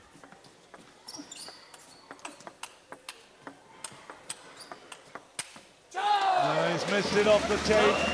Shibaev kept his patience there as the drummer keeps drumming. He's finding the skin, he's finding a real rhythm out there, but Mattias needs the rhythm at the moment. That's better. Oh, and then he misses the backhand, missed the forehand off the tape earlier, then the backhand. 2-love to Shibaev. And, well, it's the crunch moments, it's millimeters maybe, but it is all coming for Shibaev. His psychological control of over the top of Karlsson is really paying dividends now. There's another one. Confidence is oozing out of Karlsson. Yes, as Paul said earlier, I don't think Karlsson has got in with his backhand as well as we've seen him in previous T2 rounds. Unforced error, 16/9 to Karlsson. That's big. And there's another. Well, was it forced or unforced? It was a good, very solid service. Good start. And I think when you're a few points up, you get your confidence and you go for your strokes more. When you're the opponent, that's hasn't got any points, but he's got to keep fighting. The T2 format demands that every point is fought so hard. Every game, big rewards, big money, and there's another poor shot. Karlsson wants a timeout. He's got a timeout, but he wants it for the other reason. He's not feeling great about his play at the moment. Can Jorgen do anything about that? I know. What do you think there, Paul? I mean, he's fighting, but things aren't going his way. Yeah, I think possibly the occasion's not better. Alex has got a really strong head. He is a winner. You can see that he's doing for himself and the team right now. And I'd like to see Mattias being a little bit more aggressive, even in his body language when he wins the point, show a bit more emotion, try and get himself in the game. I think he's very quickly running away from him and Team Persson, and I think, you know, if it keeps going like this, unfortunately it could almost be over before the last game. It's making life very, very difficult for the team, as you so rightly said. Every point was absolutely vital. Karlsson has desperately got to get back into this. He's lost 2-love with the kill zone and the main match point as well. He's lost 5-1 down, 15 minutes to go. He needs to pick up at least 1, perhaps even 2, at least to keep his team in. It's not happening at the moment. Shibaev is right there. There's only one to come, of course. Hayata versus Szocs a little bit later on. That's going to be impossible for Szocs to win without response and reply, I'm sure. Oh, that's better. Some excitement for us to be positive about Karlsson. Yeah, I think Karlsson will be happy with that. He had his timeout and then he lost that first point, but no doubt he'll carry on fighting. As these players always do, they never give up. That was a fantastic service. So much wrist on that, my goodness. Whip. Aces. Wow. Same again, mate? Something totally different. A little good fortune on that occasion. 6-4, he's fighting hard. 3 points in a row for Mattias. Top edge that. Couldn't quite make contact. Now, can he defend the serve? He can. 4 in a row. Yeah, it's a good fight back there by Karlsson. Again, the atmosphere building. Everyone, including Michael Mays, believes that they've got it covered, but hey, we have seen T2 throw up so many surprises. And there's another one because he's leveled up at 6-all after being 6-1 down. That's a really, really impressive fight back by Mattias Karlsson. Persson will be ever hopeful here that he can pick up 1 point, and then maybe even we get down into the kill zone. Hey, it's not impossible to win from this stage, even though he's 2-love down. 6-all, 13 minutes. Oh, that's impossible if he plays shots like that. Did he take the pace off that much? No, there was a double bounce on the table, I think. We'll see it in slow-mo. Yeah, it bounced twice. Well, again, he's a bit slow in getting around that forehand. Again, the team competition showing there with Feng Tianwei really back in support despite her disappointing performance. She's giving big support to her teammates. Why not? There's a lot of money at stake. 8-6. Yeah, great work. Shibaev is coming up with the surprise shots. This could be curtains here now if Shibaev picks up another couple of points. 12 minutes left. Come on, Mattias, let's get a bit of fight here. Yeah, tried to flick that there, but his bat angle was too open. Didn't close it enough for that flick. 4 game points to Aleksander Shibaev. Karlsson will serve, 6-10 down. He's almost buried, but not quite. And that is a great fight. High risk, back from the table a little bit, but some lovely reach. That's where he showed his height and his reach beautifully. 7-10, still an almost impossible mountain to climb here. That's better, that's better. We like this, we like this. 8-10 gives us something to really shout about, and just listen to the supporters as well. Could he do it? Well, it would bring the house down if he managed to pick up this game, I can tell you. It's still 2 points adrift, but that's great attacking play. Yeah, great work. 10-8, but it is Shibaev who can control this, and his serving has been immaculate.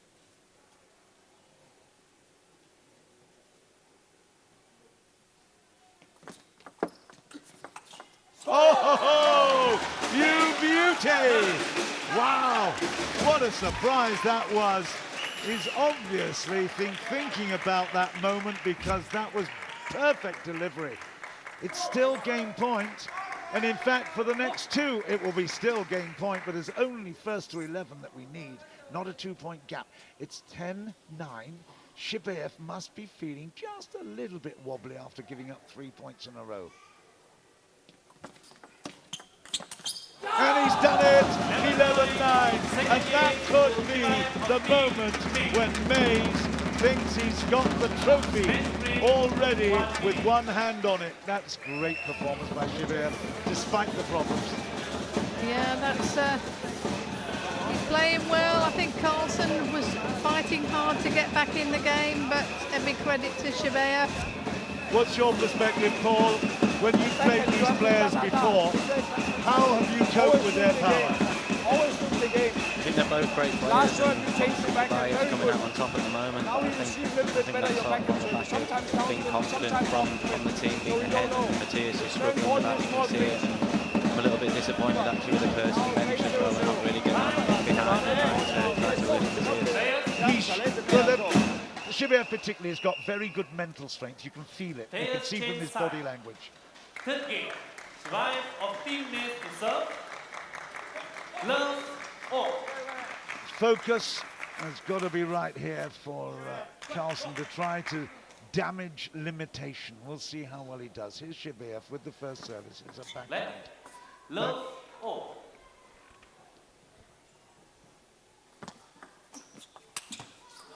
It's missed. Love 1. You need to see the clock just to have a look at where we are with the actual scoreboard relative to how much time we got left. There you go. Still time to pick up a couple.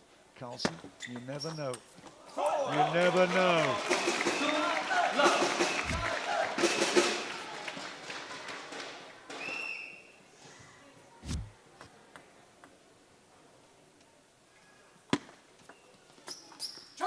I can't believe that scoreboard is correct, is it?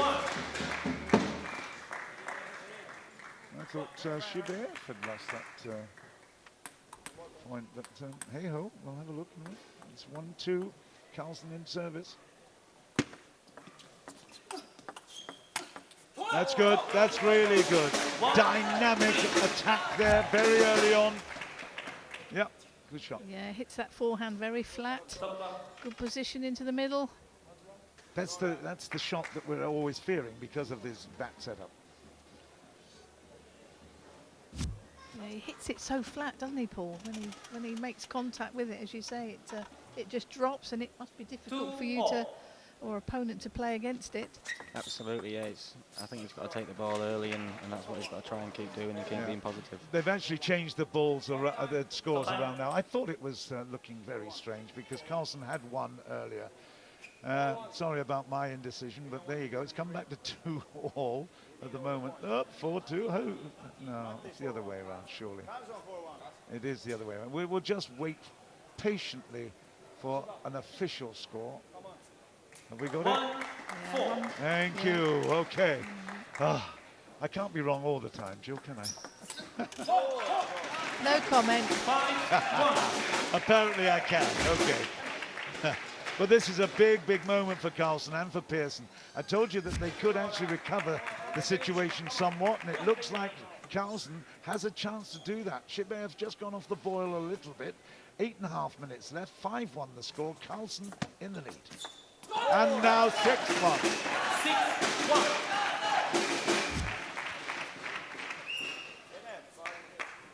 6-1. Great flick there by Karlsson.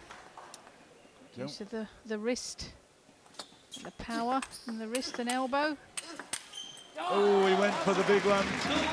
It was more of a block, but again the power from Shibaev just did enough. Yeah, just overplayed his hand a fraction there, but it's so easy to talk like that from this distance. When you're at the table and it's all happening like a flash, it's so hard. That's better. 7-2-7. Shibaev will be disappointed, but keep that eye on the clock. This is really important. I don't think we've had 6 games complete, but certainly there's 5 possible with this one, with the kill zone. That's the great thing.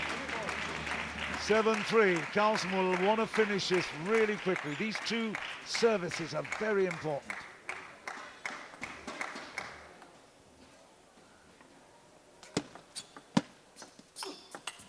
And he's picked up the first one nicely. Yeah, he'll want to try and finish this game as soon as possible so that they've got the opportunity to play another game or part of a game. Well, that's the thing, isn't it? Well, he's done exactly as he'd hoped and as basically we'd hoped, because it keeps things tight. There's the trophy. That's what they're playing for. It's a very heavy crystal, I can tell you. Really, really impressive. This inaugural T2 event is coming to a close today, and next season is going to be even bigger and better and more extravagant in every way, and the players will be really looking forward to it, I know. 3-9. Karlsson, he's got another one to make it 10, 3-10, and there's still loads of time left. We'll have at least one more game, and who knows, if it goes to this kind of numbers, we might even get another one in. He missed it, the counter. 10-4, but Shibaev's ambition will be to hold up the clock as much as he can. Karlsson, game points, loads of them. 10-4. 6 minutes left. He's missed that one. Shibaev doing a good job here, just holding up progress. Mays will still be very confident. Just have a look at the situation with the score. Is that 4 points the difference? It is 15-11 at the moment. 15-11. That's it though, that's 11-5, and Karlsson has found his way onto the scoreboard, and for Persson to now get 15-12. Does that make it sense? Yes, it does. Yeah, well, now. Obviously, Persson needs these next game or next few games.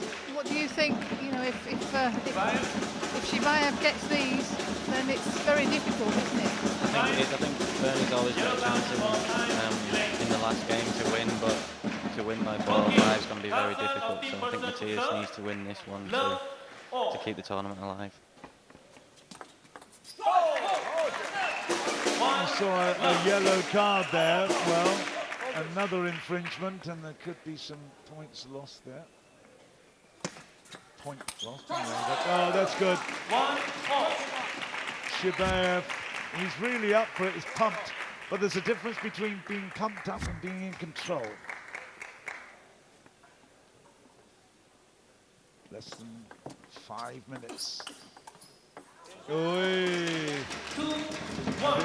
Top of the tape there, just interfered with that. I guess Shibaev at 2-1. Whatever the score, if they go down to 0 on the clock there, that's what will count. And even if it's, let's say 6 or 7 all, they'll play 1 point to decide it. Anyway, it's 1-3 at the moment. Shibaev has found his control and is scoring 1-3.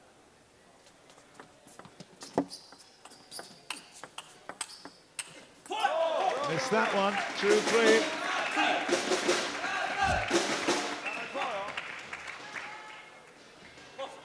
There's a real intensity inside this cavern. Okay, there's not a million people here, but it's so crowded and so exciting and so powerful, the atmosphere. It's table tennis with an electrifying atmosphere. It's wonderful to see and experience. It's 2-3. Oh, lucky break there. He'll take a towel down for as long as he can, that's for sure. He'll be testing the umpire here, but that was a real good stroke of fortune. It was, yes. Unfortunately, they all count when they just dribble over the net. But both players making sure they towel down.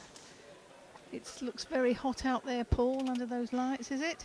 It is, and there's a lot of people in here today, and that's it is a great atmosphere. It's very hot, very sweaty, and the players are obviously under a lot of pressure as well. Beautiful work. Oh, Karlsson! No wonder he kicks the table in disappointment. He played that point brilliantly. The rally was here and there, he was defending. And then when he had the counter-attack forehand, he puts it long. Oh, Persson. Well, there won't be anyone more disappointed than Karlsson with missing that one. That's sure.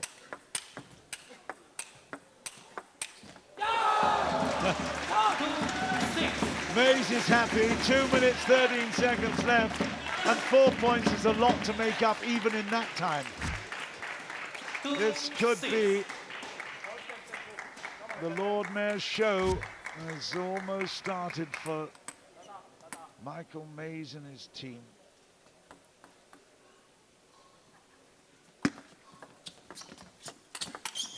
Oh, what a counter. Whoa! Blow that one away. My goodness, 3-6 is the score. Karlsson will just take it, but at 1 minute 40, he's got to get real action here. Shibaev will hold up as long as he possibly can. It's tactics, it's strategy. 4-6. See, this could still be a 3-2, which will not be the end of the story entirely for Persson. But it all depends on the table tennis gods right now. Will they be kind to Karlsson? 6-4. They won't be kind. Oh dear, now with 1 minute left to go, you can't play 4 points in that time, can you? I tell you what, Shibaev will not want to play any more than 2 points in that time. 7-4. I think that was wrong, wasn't it? Oh, he took the edge. Yeah, My goodness. Just touched the, Okay, well, touched the net and clipped off there. Mattias, his head went down at that moment. 44 seconds left. And he will be hugely, hugely disappointed. It's not for himself, it's for his team as much as anything. Extra point, well. 5-8. Just a tantalizing teaser there from Shibaev to miss the table. 5-8. Oh, but he comes up with an absolute cracker. That's how to receive a serve when you're under pressure. Yeah, went slightly long there, let Shibaev in a bit too easy. I think Karlsson's feeling under pressure. And wait a minute, we haven't finished yet. Look at the 14 countdown. If he picks up one more before the time is up. No, he's not going to. He's just going to hold on. Oh, maybe he will try. Oh! 6-10. Okay, that's it. That's the game over. That's the match over. And that is 4-1 in favor of Shibaev and the Team Maze. And that puts the score now way, way up into the stratosphere for Maze. $150,000 US at stake. And it would appear they've got more than one hand on the trophy here now. 4-1 to Shibaev. The first kill zone was important. And, well, do you know, he doesn't even know what the situation is. Maze will tell him, I think. He was asking, did I lose by, or did I miss out by 4-1? What was the score? 16-12 is the score now. Okay, in terms of Team Maze, great stuff. We've got a real big replay here, but Team Maze again will be really happy with this situation. Absolutely first class. We've got the replay of that match here at the moment. We'll see the stats in a while. Really, really impressive. The Russian, once again, maintains his superiority. There you go, Team Maze with Aleksander Shibaev, 45/38. Brilliant, brilliant performance by Shibaev. Let's go over now to Jun for the interview. That was the penultimate match here in this team championship, and Aleksander Shibaev has given Team Maze a 4-point lead. Let's get Mattias Karlsson's perspective first. Did you do your best here for Team Persson today? Yeah, of course. I always try to do my best, but he played clever and I had some opportunities in the games that I didn't take. Well, let's wrap up your entire season here in T2 APAC. 6 months of regular season and now stepping into the grand finals. So do share with us your experience. It's been an amazing experience and I'm really happy to have played here this season. And I'm a little disappointed right now that I couldn't help my team more in this big final, but I'm still happy with the season. Well, thank you very much, Mattias Karlsson, for your contribution here in T2 APAC. Nevertheless, this team championship is not over yet, but thanks to Aleksander Shibaev, they now have a 4-point lead. Your thoughts on that match just now? It was tough, wasn't it? Yes, I'm very happy that I played this tournament, and I think very nice atmosphere. And this first time for T2, and I think they do very good things.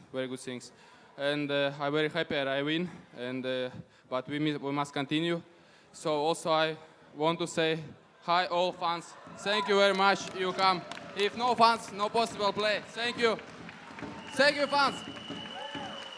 Thank you so much, Aleksander Shibaev. Thank you, thank you, thank you. So he secured 4 valuable points for his teammates, but this fixture is not over yet. Next, another round of women's battle. Can Hina Hayata wrap up this fixture and bring it home for teammates, or Bernadette Szocs, our women's champion, pull off another miracle? You don't want to miss out on this. That's next.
Welcome back to the grand finals of the team championship between Team Maze and Team Persson here in T2 APAC. We're only one match away from finding out which team will be crowned champion in our inaugural season. So joined by me, alongside me once again, is Vladimir Samsonov and also Jorgen Roskov. Let's get Vladimir's side of things first.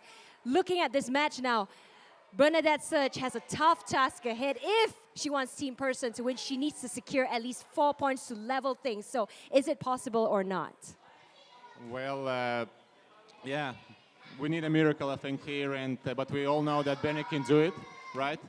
But actually, what we saw today, for example, that winning the kill zone actually helped, for example, Alex, Shibaev, and also Xunyao to play well afterwards, and Benny lost the kill zone. Yeah. So I'm really excited, really.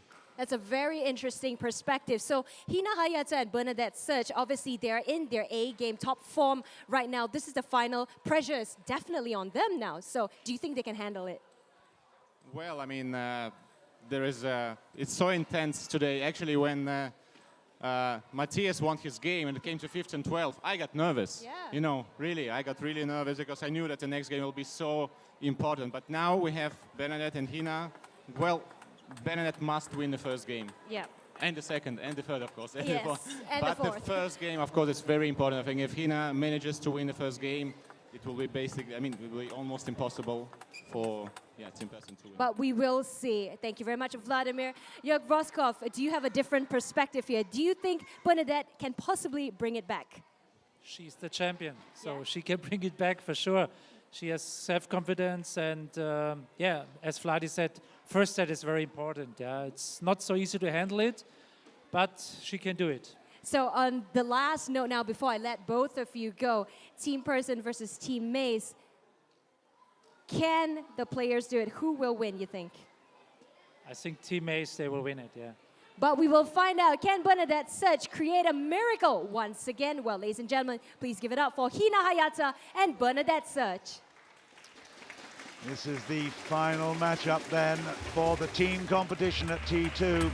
We've had some extraordinary matches. We've had some great surprises as well, but nothing more surprising. Here's Wang Ramfun from Malaysia, our umpire for this one. And, well, the youngster, the 17-year-old Japanese Hina Hayata, a sensational talent. The lefty, she has just got to go about her business as a normal environment. But I tell you what, Bernadette Szocs is absolutely a stunning player.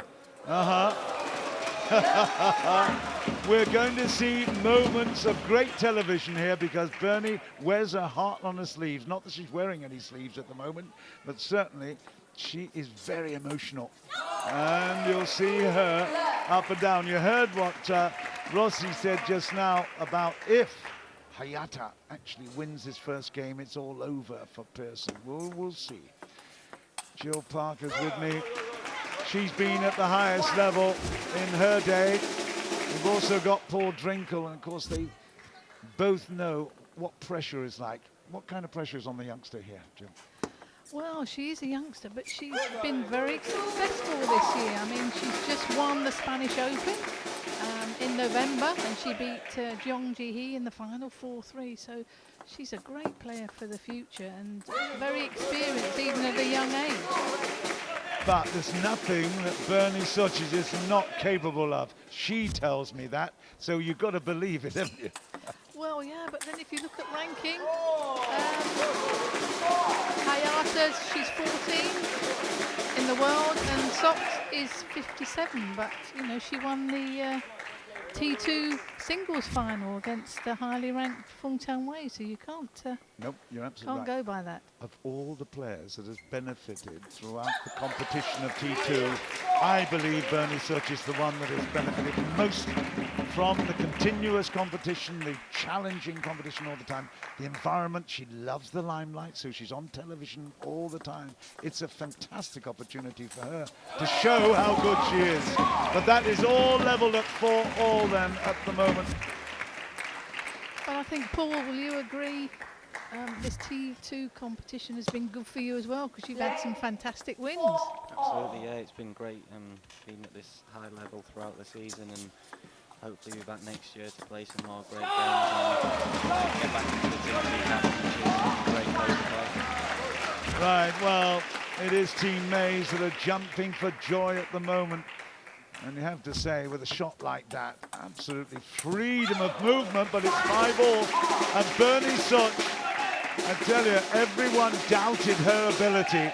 Her father came and he supported her and said she can do it. Feng Tianwei, she had her doubts right at the moment and went to 5-3 in the kill zone, and then she ultimately took $40,000 away with her. Amazing. Bernie Szocs has got the lead at 5-6 at the moment, and this is going to be really tight. She's a fighter. And look at that for that flat back. It's an extraordinary shot. We see her play it so many times. Look at that. It's something's happening on the ball. It's just a little bit. Yeah, it's an unusual heavier shot. It's a bit like a flap. Yeah. Oh, heavy topspin, and she took the pace off it a little bit and concentrated on the spin. Beautiful work. Yeah, that's change of pace. That's good. Nice slow one, just to put that in. Keep her opponent guessing. Ooh. Well, if we see a replay of what she said then to Jorgen, I tell you, interesting, because at 8-5 it all looks very good, but she really went for broke into the middle of the table. We see her attack the body. Did it again, missed it, 7-8. Twice in a row on the forehand. Timo's happy. We'll see him a bit later in the individual final. Some ouch moments here for Bernie Szocs, but Hayata's not done yet, that's for sure. 7-8. What a great shot that is. It's a beautiful thing. Yeah, she got a great angle there. Bernadette, good flick out. Wide, and then she played on the diagonal the other side. She's certainly been the star of the women's side of things. And as far as the television, oh, is he going to open his eyes? He does open his eyes. He's living every point, that's for sure. 9-8. Oh, you beauty! Absolutely cracker from the center of the table, out wide on the flank. And that is just sensational shot. Putting that the power back on even more than she received it. Yeah, counter topspin there, real quick off the bounce with that backhand, very wristy shot. 9-all, this is a huge point right here. Oh, it took the edge, and that is 10-9. And the whole destiny of the T2 Team Championship can rest on this next point. It's an enormous point there, 16-12 in favor of Mays. If they go 17-12, I think you can say bye-bye to the trophy Persson. 10-9, $150,000 at stake, and it's right here, and it's, oh, missed it. That's pressure, that is pressure. That's 10-all, it's still 1 point the difference. It's a lot of money, it's a lot of nerve at stake right here. Can you do it, Bernie? Oh, my goodness me. 11-10, and on a net point, it looks like the trophy has been decided. Unbelievable. Bernie could not have done anything about that. How often Lady Luck plays its part. Yeah, that was very unlucky, because she had no chance of getting that ball back. And I think Persson, you look at him and he just sort of had a grin on his face as to say, what do I do now? What does my team do? Oh, Christmas has come early with that one, but listen, it's part of the game. It's no... Oh, a little tear there. It's a little tear. And you can't say that she hasn't put her heart and soul into it. Look at that. Unbelievable. 17-12 is the difference. There's no way that in this time available she can make up that. Absolutely no way. But one thing is certain, Bernie will be right there at the end, absolutely doing the best she can. She lost the first 11-10. There you go. That's exactly it. She is going to put on a show for her fans, for the team, for her country. Absolutely wonderful, wonderful entertainer.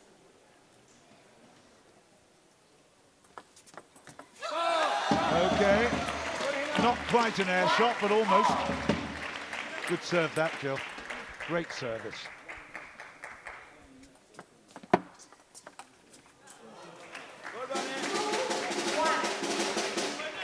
It's the clock, 16 and 36 seconds and counting down. That's what we've got to look at.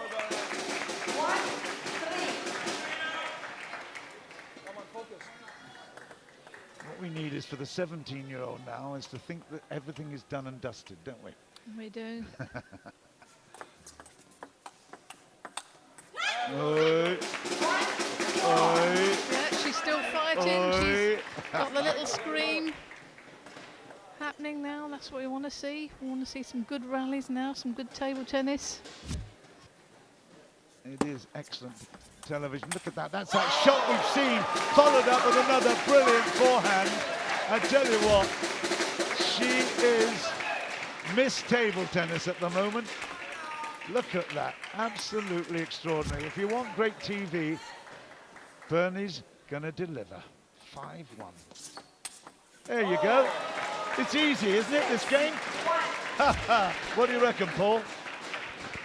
I think it's very interesting, Bernie, at the start of this game, trying to act very relaxed as if she wasn't really focused, but actually she was. She's trying to get this game done and dusted as quick as possible to put some pressure on Hina, but it might be a little bit too much to ask for. It is far too much to ask. We know Rossi was saying that just earlier. 15 minutes left, 1-7. If it becomes 11-1, oh, going for the big one.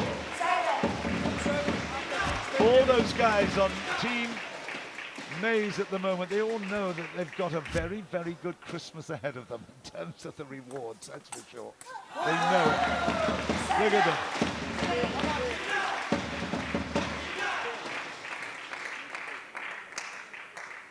She has to have her own psychiatrist traveling with her.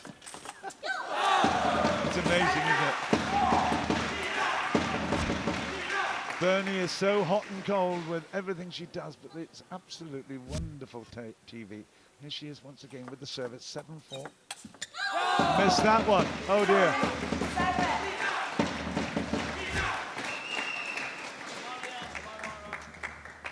Yeah, well, she's got to keep her concentration as well. She did so well to get to 7-1, but she's then lost 4 in a row. Ouch, did that hurt? Ooh, my shoulder. 5-7. Good shot in off the edge. And I tell you what, Hayata, she deserves praise as well. In our hearts, we've been hoping for a really close final, haven't we? But in reality, Hayata has just been quality girl, hasn't she? She has. She's a great prospect for the future, and I'm sure we'll be seeing her in more international competitions, world championships in the Japanese team. Okay, 8-7, 13 minutes left. Would be a huge payday for Timo Boll. He's a share of the 125,000, 150,000 and 40,000 in the individual. Come on. What's the best BMW or Audi in the marketplace at the moment? He's probably already got it, has he, Paul? Actually not sure what he drives at the moment, but I know he's not short on cash, that's for sure. Oh, well, Bernie is still in this. 9-8, 8-9.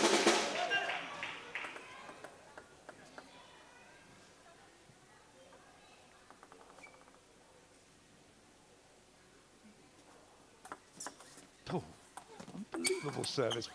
Great work. Oh, my goodness me. That was sheer innate talent. You can't teach that. That's something that is unbelievably natural. Wow. Oh, no, I can't believe it either. Oh, did she do that? 9-all. Amazing. We've got some great pictures. We can replay them time and time again until the next time we meet. It's unbelievable. Look at this. 12 minutes left. 10-9, Hayata.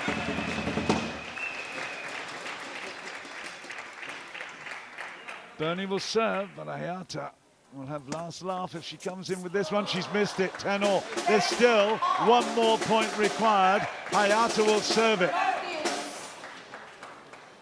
But the great thing is, Bernie Szocs does not know when she is beaten, so she'll be fighting for every point. Here we go.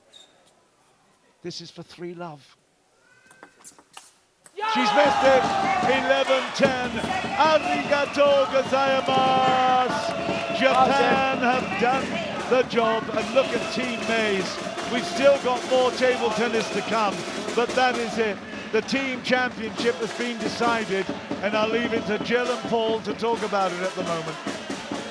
Well, before this match started tonight, did you think Team Mays would beat Team Persson? I did. I thought before it started the other day, I thought Mays had the stronger team, and they just had to go out there and show it, and they've done that. And as you said to someone, I think they'll win by at least 5 games, and that's proving right at the moment. Look at that though, 11-10, 11-10. How exciting is that? I mean, to be on the losing end of that is just so disappointing. We've still got time going at the moment. Hayata's done a great job, 17 years old. How exciting is that in an atmosphere like this at the Cavern? We're at the Pine Tree Studios in the southwest of Malaysia. And I tell you what, they've come alive here every month for the last 7 months. It's been an extraordinary commitment by the players and by everyone involved. And Hayata is just in the zone at the moment. And I could say she's in the kill zone, but in fact we've got 10 minutes left. But okay, didn't make that one. But she has been absolutely in control. She's been fluent, aggressive. Whatever Bernie's thrown at her, she's been able to match, but not on that occasion. It's 2-3. It's been a great tournament though, Jill, hasn't it? Absolutely stunning. Yeah, it has. It's been great table tennis, some wonderful games that we've seen. Great atmosphere in the Cavern as well. Would you agree with that, Paul? Absolutely, yeah, it's been great so far. It's a shame we've still got 10 minutes left, but the match is pretty much over. But you know, Bernie will keep fighting, and I'm sure we'll see some great table tennis still to be played. Well, it will be appropriate for Bernie to at least pick up one game here, 1 point for her team. Let's see how it pans out. But it's still hugely exciting watching these youngsters, particularly watching the unheralded people like Bernie coming to the fore and winning the individual title. Amazing. No one expected that.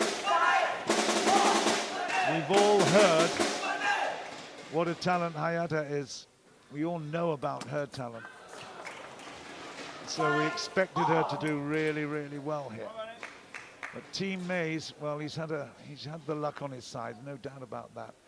He won the European Youth Singles in '99, so 18 years ago. He had a bronze at the World Championships in Shanghai, won European Championships in the singles in 2009. So he's had a solid career, but he's had a very colourful career as well as Michael Mays, hasn't he? Some fallings out with a few people over the years, and certainly he's had a great reputation for being a personality himself. I think he's done some modelling as well, is that right, Paul? Yeah, I think he's had his hand in a lot of different things, and I think now he's starting his own business and got an own fitness app or something that he's venturing into, so hopefully that goes well for him.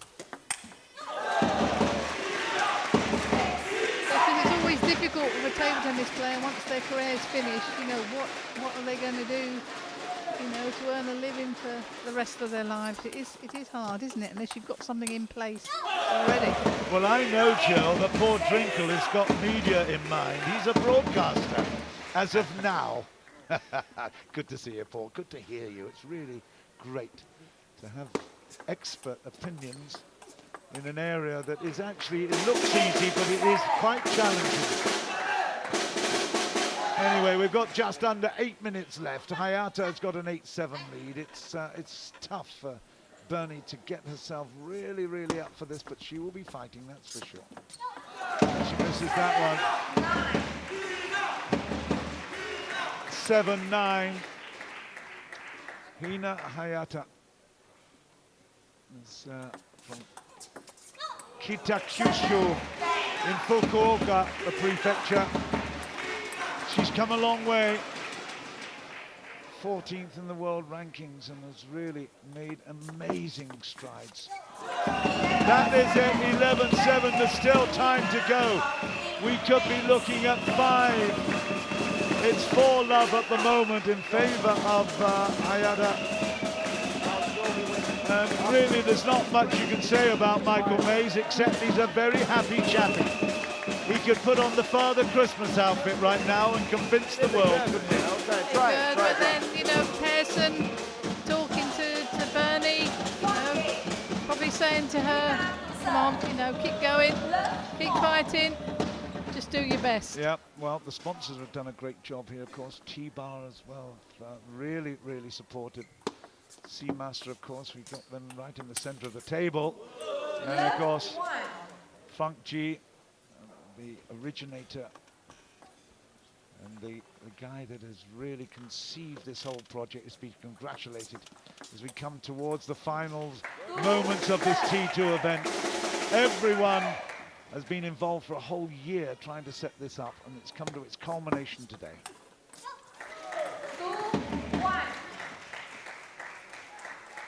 I think you'll be missing it, won't you? We've had a lot of fun. We have. That's good stuff. Hayata comes up with the point there, but again, really good play right to the end. 5 minutes 47 seconds. I tell you what, this match has dragged really beyond measure. We've always thought these 24 minutes are so fast, but now that the title has been decided, it's really, really tough to take. Paul, we've played the matches that have been played in the T2, they've used more than one ball. How do you find that? Because obviously it makes it a lot quicker. It does. I think personally I really like it. I think it's great for my game and my style. I don't like taking too much time and walking around. I think there are some players that like that, but I think it's great for the sport as well. It keeps it very interesting, very intense, and less breaks, obviously, so there's more action. And how do you cope with going from this competition then going to other competitions where you just play with one ball? It is quite difficult. You know, you're playing a match in a pro tour and different competitions, and it can be twice or sometimes even 3 times as long as a match here, so it's a slightly different type of concentration that you've got to have, and it does sometimes take a bit of time to make the transition. Well, that was a really great rally. Just look at this. We are missing a few of these great shots. And force there. Bernie forces the error from Hayata, but again, they're opening up their shoulders at the moment, swinging like windmills at this ball. It's 3-8, less than 5 minutes left. Hayata has done her job, just keeping the concentration, but just look at that beautiful little glide into the table. Lovely inside out of the backhand, like a fencer coming into attack. It was beautiful. 8-4 Hayata.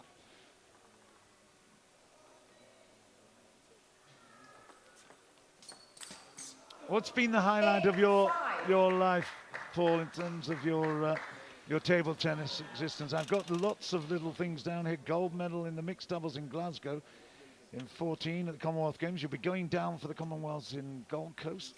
Lots of stuff here. What was your highest achievement to date? I think the gold medal in the mixed doubles has got to be the one, because it was actually with my wife as well, Jo. So it was great to win that together, and obviously we still relive it all the time now. You're allowed to wish her well, you know. You can say something if you want to. She's probably still sleeping at the moment, hopefully, if the kids have let her have a little bit of a lay-in today. Oh, well, Jo, you've brought the best moment in your hubby's life. That's an amazing thing. Yeah, you had to say that, otherwise you'd have been in trouble when he got home. Right, it's game points here. 3 minutes left, 10-6. Hayata has got it there, 11-6, 5-love, and we're still not reaching the kill zone. Wow, this has gone on for 3 hours, hasn't it? Goodness. Well, how much can you celebrate? Look at the points difference now, 20 points to 12 in terms of the difference. And, well, all the forecasts are now being played out correctly.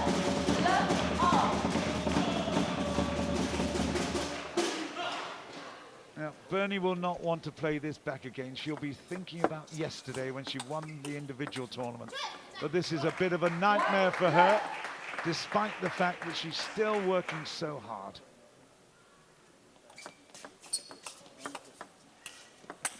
What has Hayata got that many of the other players don't have?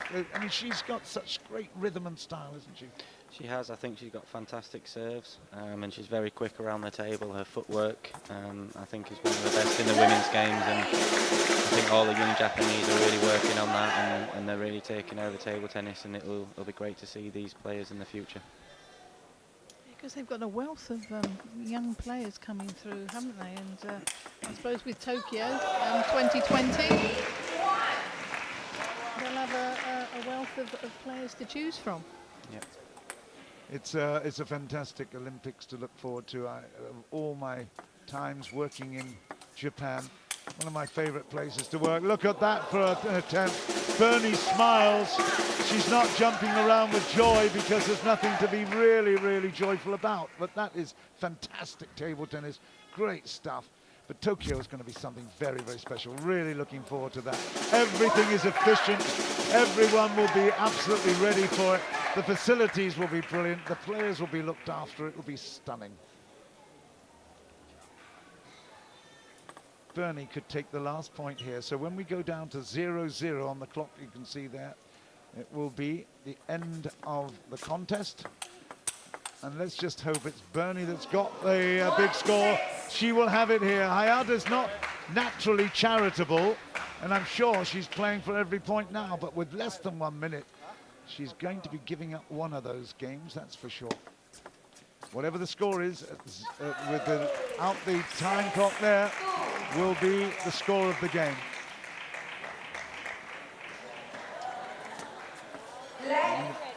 Just look at the team maze gathering, arm around arm, shoulder to shoulder. They are waiting to give us something. There they go.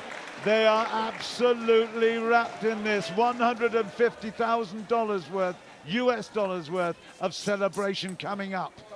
10 seconds and counting down. They'll probably count with us. 7, 6, 5, 4, 3, 2, 1. Bernie has won the game, but Mays has won the team championship for the first time at T2. And up they go. Hayata smiles. You cannot understand how big that is as a feeling of celebration. Michael Mays and his team, T2 champions. We'll let the pictures tell the story, Jill. Yeah, great performance by the team Mays. 7 months of effort, and I have to say it all comes down to a really tight contest. Their supporters, Team Mays, #1, quite right. The drummers are drumming, Persson is celebrating, and why not?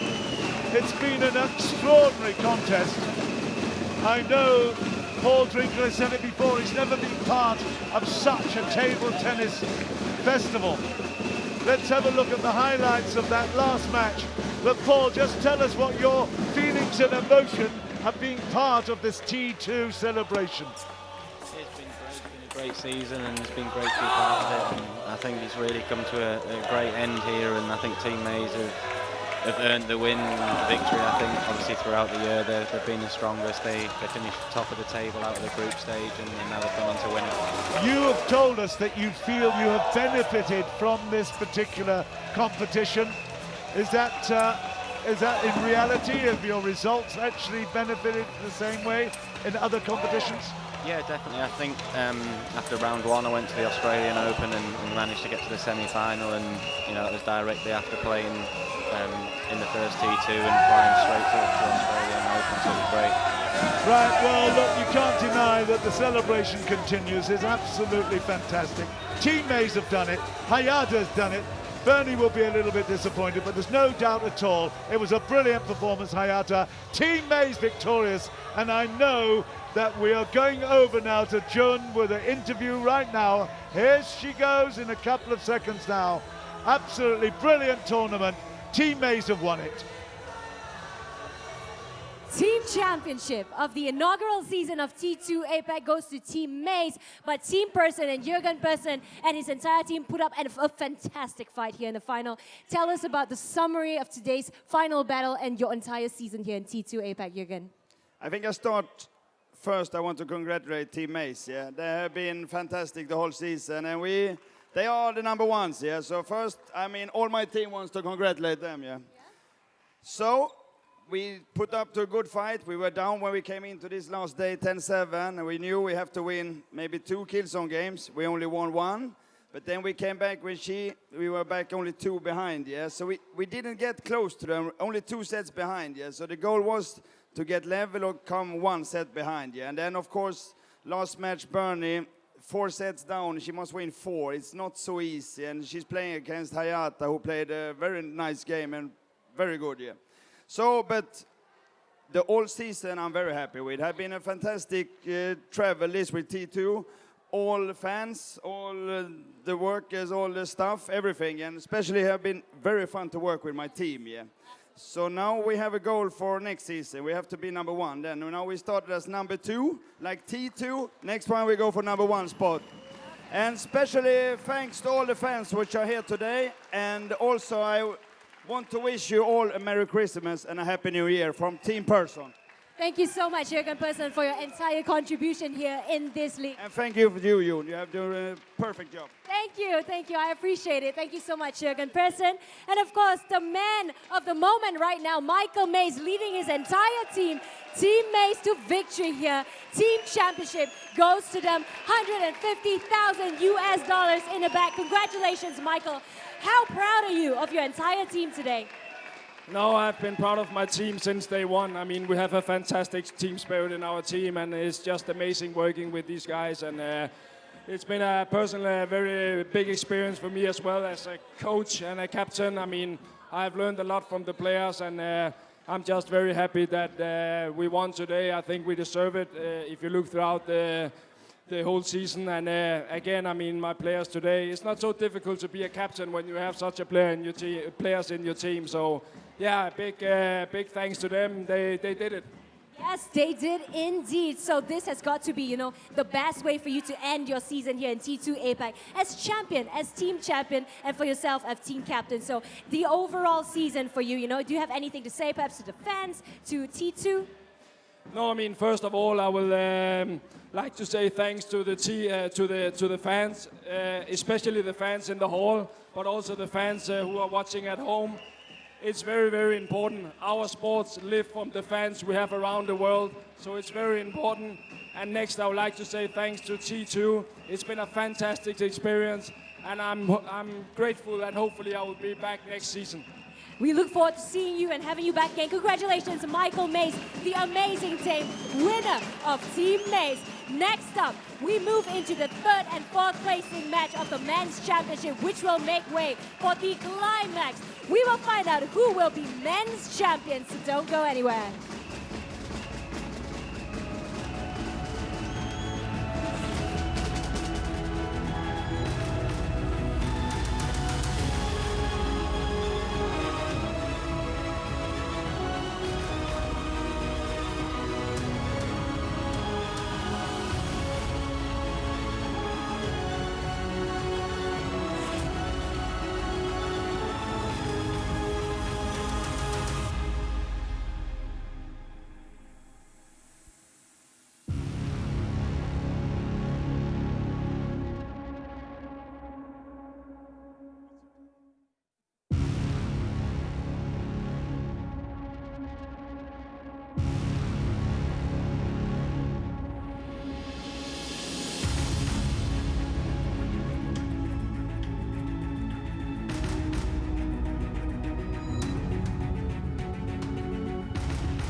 Welcome back to the grand finals of T2 Asia Pacific Table Tennis League. We're moving into the men's championship, third and fourth placing match, and it is between CHUANG Chih-Yuan and Jun Mizutani, two fabulous Asian players that have shown us the best of table tennis right here on this stage in T2 APAC. Ahead of that clash, we have both team captains. On my left, it is from team JJ, Jialiang, and of course on my right, Jorgen Persson, who has a fan now. Okay, let's go to JJ's side of things first. He's dressed up today. He's got the glasses and the fan. 这个是这个样子，为什么你今天会装的这个模样啊？因为这个光线是所有乒乓球里边是最好的一次的光线，所以刺激到我的眼睛，我不能不用这个黑眼镜。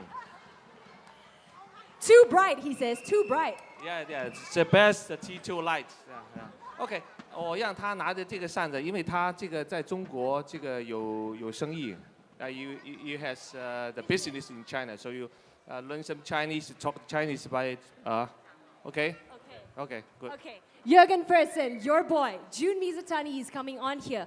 Let's give him some words of encouragement because this will be the last time we see Jun Mizutani feature here in T2 APAC. What would you say to Jun? Yeah, just go in and enjoy the match. Yeah. I hope they will play a good match and many long rallies for the spectators and the fans here. So just enjoy this moment. I mean, it's a third or fourth position, so I will tell him that. And yeah, and I'm happy to get this from my friend JJ. Yeah. Yes, so both team captains has the fan, 两边都有扇子. So how is it going to go down here between CHUANG Chih-Yuan and Jun Mizutani? Well, let's welcome the players. Please put your hands together for CHUANG Chih-Yuan.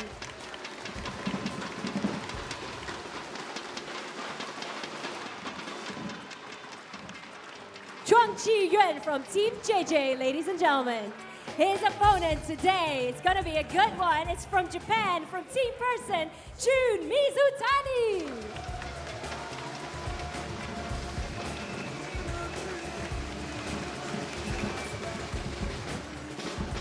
CHUANG Chih-Yuan versus Jun Mizutani. Let's welcome Miss Carrie Schreiner, our T2 APAC's ambassador. Is Carrie here? Carrie Schreiner, there you go. A big round of applause, please, for T2 APAC's ambassador, all the way from Germany, a race car driver.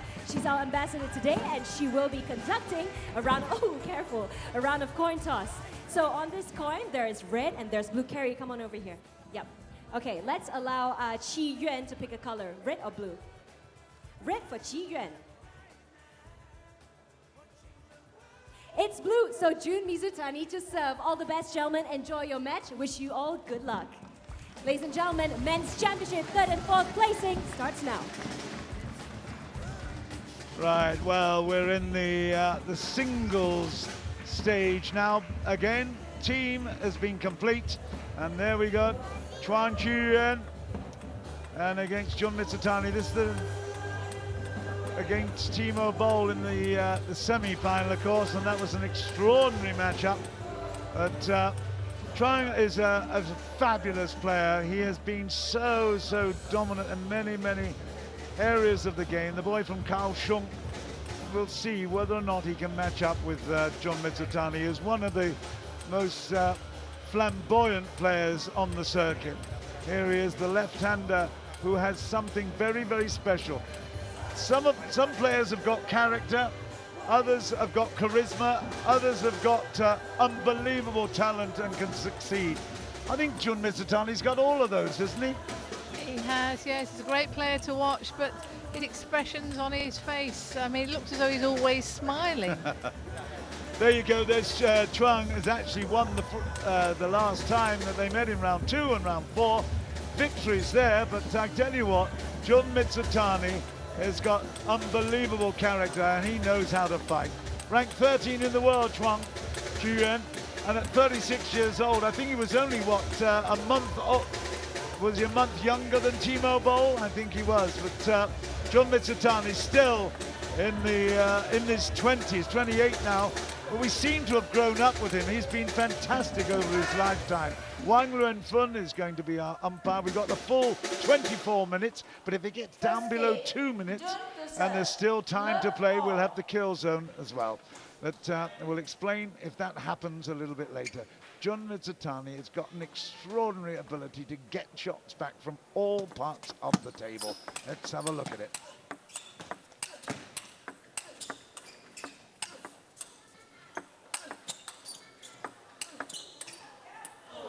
This is not a practice. We're in full play. This is for big money. It is, and what a great start to the first game. 1-all.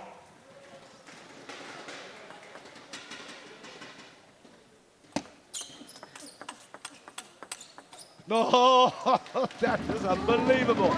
Down the line from body to body to body and then out to the flank. Just watch this backhand. Stunning backhand. Beautiful. And again, CHUANG Chih-Yuan has come off to an absolutely fabulous start. You played these two players, Paul, in this tournament. Which one do you think is the most difficult to play against? Actually, I had great success against both of these players here at the T2. I think I won twice against CHUANG, once against Jun and one draw with Jun. So I played very well against them, but they're both open players. And for me, Jun's slightly harder to play being a left-hander. Wow, that's something. Poor Drenkel there just telling us that he's beaten both these players. So you know what kind of guys we've got then. And we just saw JJ, his flamboyant self as well. It was absolutely fabulous, the fact that Paul Drenkel has managed to overcome these guys in the T2 competition. And MIZUTANI missing on the backhand side there. But CHUANG had a great start in his table tennis career because both his mum and dad were heavily involved in table tennis.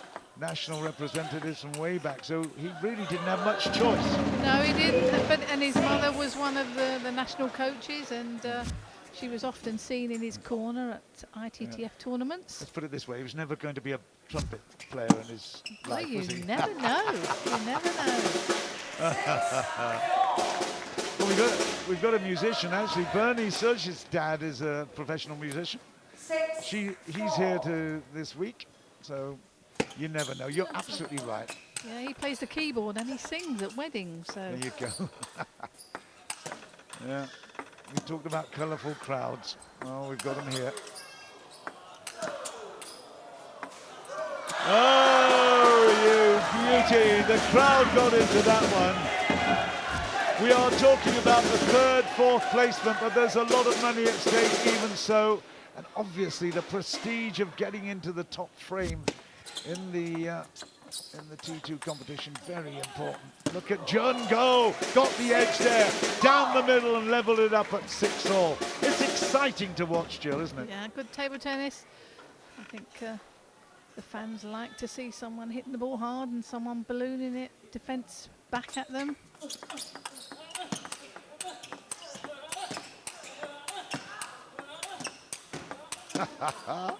When are you going to change direction? It's absolutely fantastic. The gladiators of the cavern, the T2 cavern, and I tell you what, they are drawing blood already. It's absolutely wonderful to watch. Okay, couldn't defend that. And then, I mean, they're not naturally defenders. They are attackers through and through, but they've got such a great eye for the ball. It's amazing. Well, I think when someone hits the ball hard and draws them away from the table, sometimes they have to revert to... What a rally. What a rally. Unbelievable rally. There's so much to talk about there. Jorgen is smiling, but even Jun MIZUTANI is smiling there because what about that ball he picked up? It only just bounced off the table. He still got it back. Unbelievable. Look at that. Oy, oy, oy. There's no way that CHUANG was ever going to do anything but give us an exhibition here. Fantastic. It's on the other foot now. Who's going to counter? Wow. This is a commentator's dream. Wow. Fat.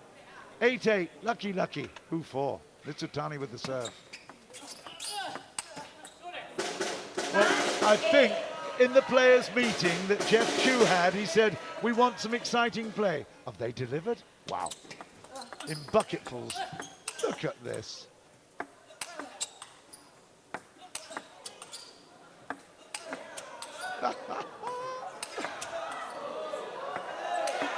Listen to the crowd. T2 is alive and kicking. Unbelievable. Come on. MIZUTANI 10-8. Sensational play. Sensational way to finish off a T2 season of joy. Unbelievable. That's good table tennis there, lobbing the ball up. It's fans can't always see, but that's it. 11-8. And here, there's not much that Jorgen can say except smile. MIZUTANI, wow. And you beat these guys, Paul Drinkle. Just tell us again.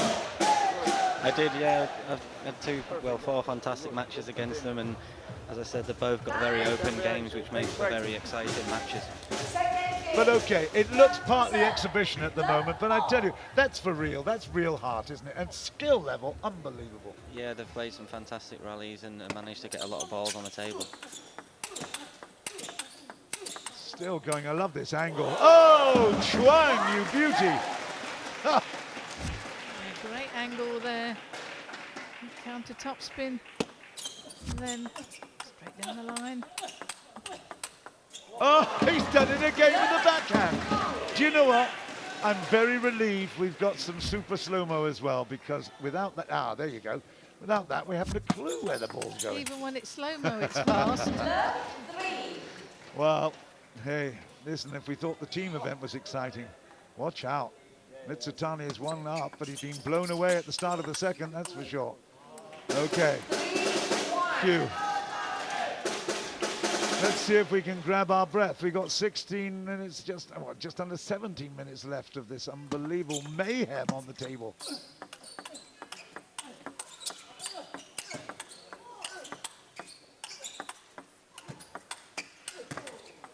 Look at this, unbelievable. I mean, we're going to be running out of superlatives soon, Jill, because this is stunning table tennis. Yeah, lovely table tennis to watch, I'm sure. Table tennis fans around the world are enjoying this as much as we are. We've had that wonderful incident when Timo Boll changed his hands. He's naturally left-handed, then reached out to the forehand side with a right-handed play to make the winner. And I tell you, the T2 has thrown up some extraordinary play, but this is taking it to a new level. Listen to Jun. He explodes with breath as well. Amazing! I tell you what, my voice will go before their ability to whack that table tennis ball. It's amazing stuff. Fantastic. Look at Jun go. He's that familiar open mouth swing of the big arm swing with windmill in action. 5-3 Chuang. 5-4. I don't know whether you can look it up, but have they got a head-to-head record other than T2? Do you know whether we can actually look at that? I'll set you a task there, I know, but maybe we can find out. But it's it would have been very, very interesting. It's 5-all in the second. 15 minutes left, and T2 has been fantastic. Chuang has won both of them, but MIZUTANI surely has won a few as well.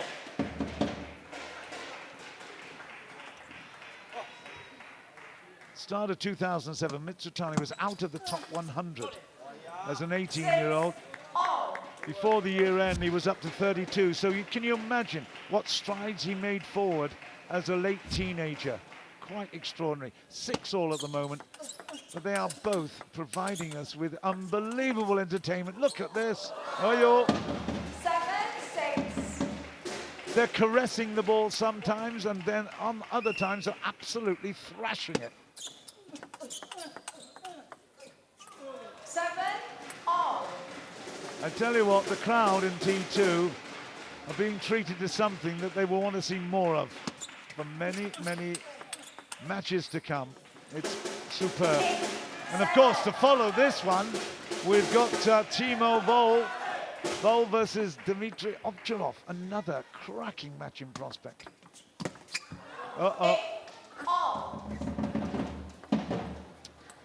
Just under 14 minutes left in the match.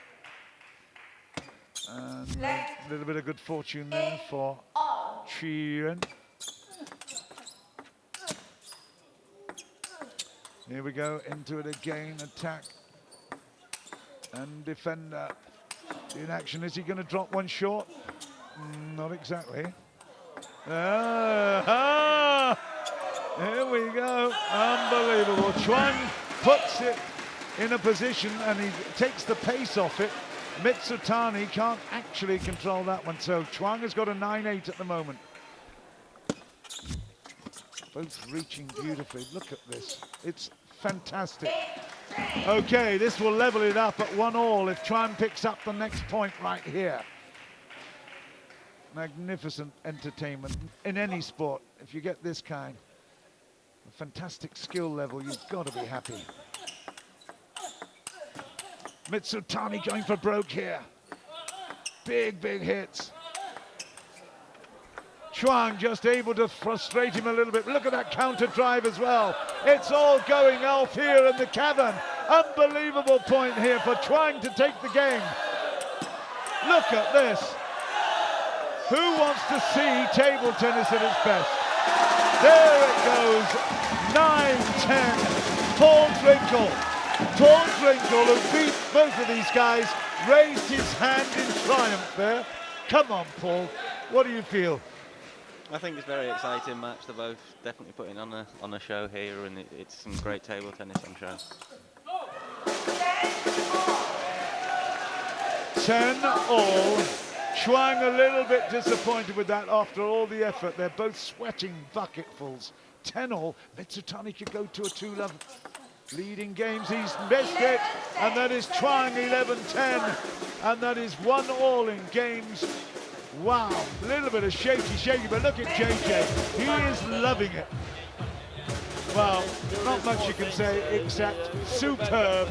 Wow, let's have more.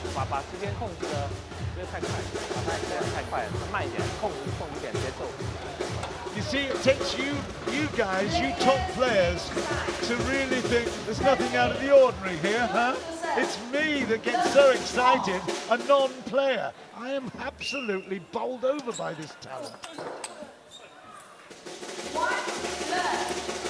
MIZUTANI started the third game with a point, but now we come, it's just uncompromising. I've seen them practice like this, but I've never seen it in a real game with money at stake. True love. Come on, Paul, come in anytime you like. Yeah, it's just great to sit back and watch this one, and I think pretty much every point's going over 5 shots, so it's great table tennis. The thing is, I don't think table tennis fans can appreciate how much spin is on the ball when you see it on TV, but there is an awful lot of spin both players are putting on those strokes, isn't it? Yeah, it is. Every shot they're playing has got a lot of topspin or a lot of backspin on the ball, and you know they're thinking very clearly where to try and place that ball as well. You're listening to Paul Drinkle and Jill Parker, both champions in the UK and in Europe Commonwealth Games. World ranked as high as 6 was Jill Parker, and she knows a bit about this game, I tell you. It's a great thrill to be with her. And Paul, oh, and just look at the way MIZUTANI came forward threatening here. Watch his movement. Watch his movement come to the table. There he goes. It's a drive with the backhand. Unbelievable. Oh, Chuang, where did that ball go? It's a miss. It's 6. MIZUTANI just a little more steady, isn't he, despite the extravagance of the strokes. Okay, just to upset me. That always happens, doesn't it, when the commentators curse, yeah. Oh, there's another edge. 7-2. Jorgen was a great player in his day, world champion. But I tell you what, even he is absolutely admiring this quality.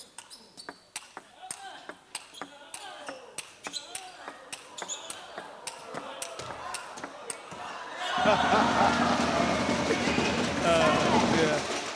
Maybe I should just be quiet and let them go and let them have fun, because you know what's happening here. You can see it for yourself. Whatever angle with camera is playing it, I tell you, the crowd are loving it. 4-7. This is a big, big Christmas present from the T2 Cavern for all of us. 4-7. 9 minutes left.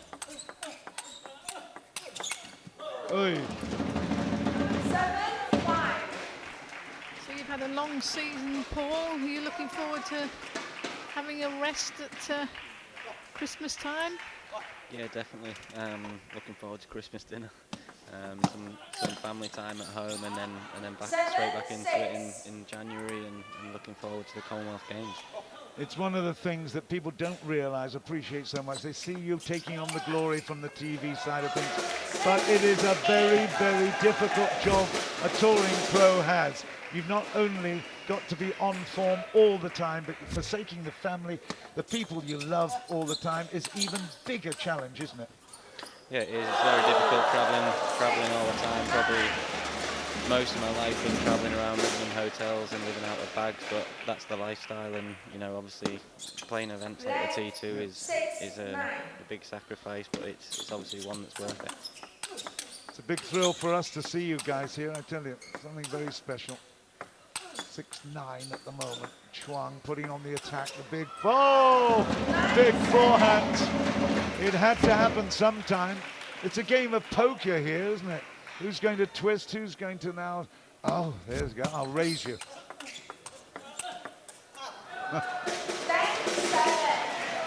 We have seen some chess games at the table before now, but this is the shootout bit. It's not. I mean, you can't say this is at chess. They are just absolutely uncompromising. Shootout at dawn. My goodness. Here we go. MIZUTANI.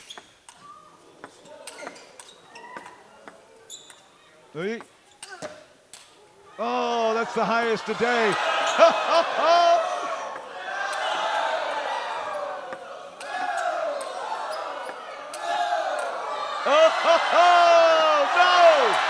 No! Oh, fantastic. Unbelievable. 8-10. You cannot imagine how good that is. This is a circus. They should do this for a living, you know. If they were spinning plates at the same time, we wouldn't be any more amazed. No, that's right. That's it. It's 11-8. Jun MIZUTANI has taken the third game, and it's 2-1. But look at the smoothie. Look at JJ. He's coming in, and just a few words of advice. What do you say that guys are playing like this? He'll probably say hit it a bit harder.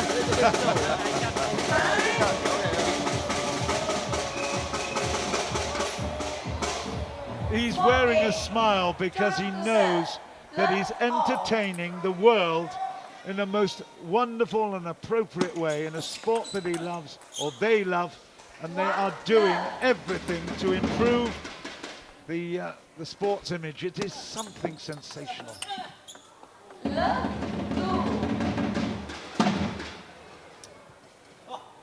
Well, Frank G has got some agendas. He knows what he wants to try to achieve, but I tell you what, this is really, really something that all of us here won't forget. I mean, whatever happens in the final singles match, this for third and fourth placing has been sensational, brilliant.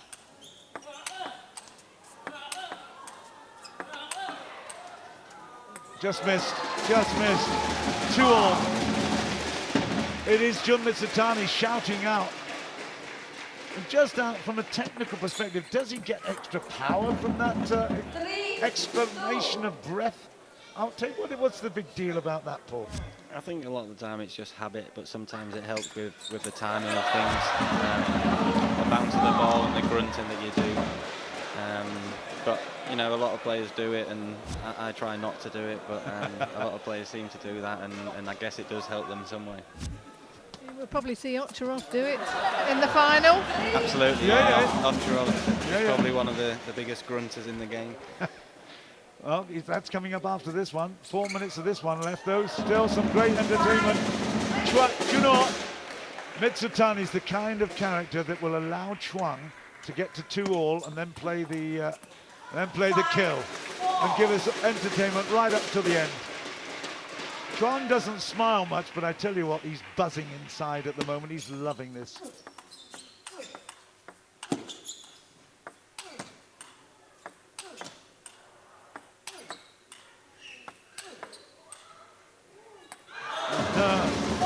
Well, that was a pretty ordinary one, wasn't it? Almost a disappointing They must be getting very tired now. You think so? Having to smash those lob shots, it isn't easy.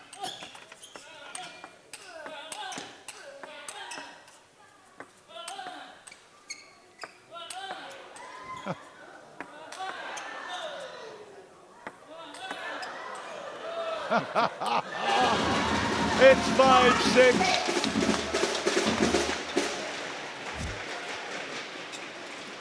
Well, they are part of an extraordinary and extravagant exhibition here. Wonderful stuff. Okay, look at that, 29-30. And they've all been real rallies.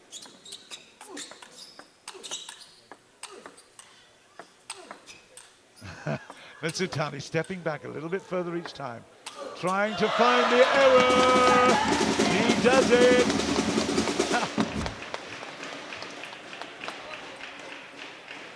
Juicy Hook didn't go back as far as that, did he? And he's the most famous chopper defender we know. Okay, this is the warm-up. This is the warm-up. Here we go. All right. You're not supposed to do that. Play fair, that was left-handed. Here's left-hand. The left-handed plays right-handed. Left hand, what's the right? Okay. Anything Timo Boll can do, I can do better. No, you can't. I think Timo Boll's forehand with his other hand was superb when he made that winning yesterday. We just sort of cut away of Jeff Chu. He's absolutely loving this. He said, come on, boys, give us a show. They have delivered everything. I don't think we're going to get this extravagance in the final, but you never know.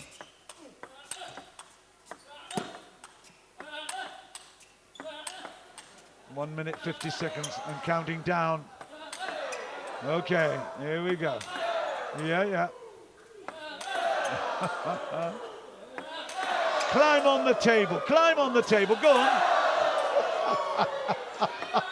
This is extraordinary, listen to the crowd. Yay! Yay! Join in wherever you are. Doesn't matter, Beijing or Berlin, come on. Join in, here he goes. Yay! Unbelievable. 1 minute left.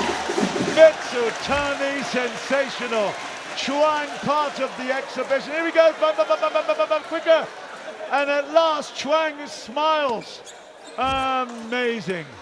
Thank you, Jun. It's 8-10, 47 seconds left. That's gone. Does he want to give a point away here? It's 9-10. We could get a kill zone yet. We have not got a kill zone yet. 10-all. 30 seconds. You can't tell me this is contrived. 10-all. Mizutani 2-1. If it's picked up by Chuang, we go to kill zone. We need to see kill zone, please. 15 seconds left. Kill this, come on.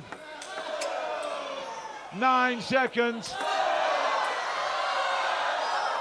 It's out, it's down, and Mizutani has won it. He's won by 3 games to 1. Are we going to get a kill zone? We still are. I think actually 3 seconds left on the clock. We still have to have a kill zone game, although Mizutani has already won 3rd place. We've got 5 more points to play. Wow. Have you ever seen Jun so tired? I'm not surprised. That's a very physical game he's playing, or both players.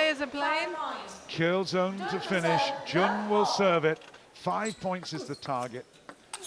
We're going to get some more of the same. Unbelievable. There's no clock here now, no time. They're in their own time. I tell you what, they're in their own space as well. The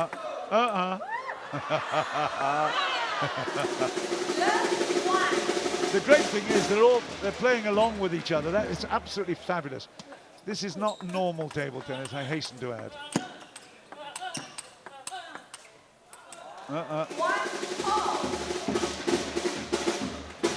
Have you ever been part of a circus act like this before, Jill? In one of your wonderful achievements? I've played exhibition matches before, yes, but I would be defending or lobbing. I wouldn't be attacking. But I'm sure Paul has as well. Yeah, been a part of some exhibitions in the past, and I think both players started off very serious and obviously realised how much the crowd were enjoying the entertainment and taking it to the next step and turned it into a little bit of an exhibition. Well, that's what T2 has done to them. It's affected them mentally as well. Chuang, 3-2, 2 more points required by him. MIZUTANI will try to make it a big fight to the end. Here we go. How much power can you put in? How much play can you bring us? And again, wonderful play by these two boys. Chinese Taipei and Japan, next door neighbours, and I tell you what, they are coming up with absolute perfect table tennis. Jun, do you like it? You bet. Oh dear, she's going to have to interview these guys in a minute. Well.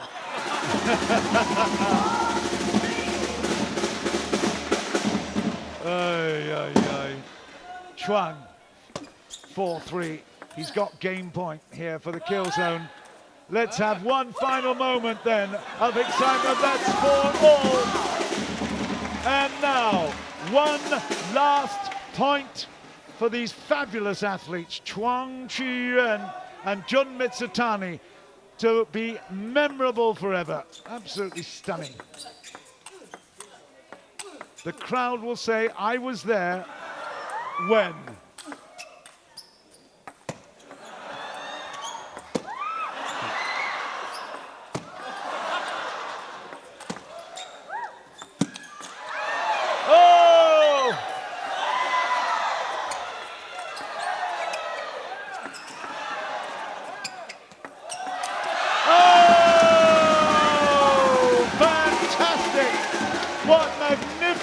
Play, unbelievable gladiators, great entertainment, and I tell you what, you can get that on YouTube for the next decade and not fail to be really, really amazed.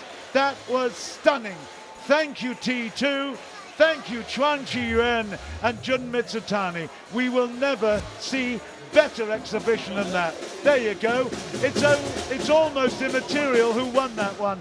Ultimately, it was MIZUTANI who got third place. It's almost irrelevant, isn't it? It certainly is. They both played brilliant. Well, smiles and smiles and smiles. Amazing. Well, that set it all up for an unbelievable final. I guess we've got to get serious again, Jill and Paul. I think we have, yes, we certainly have.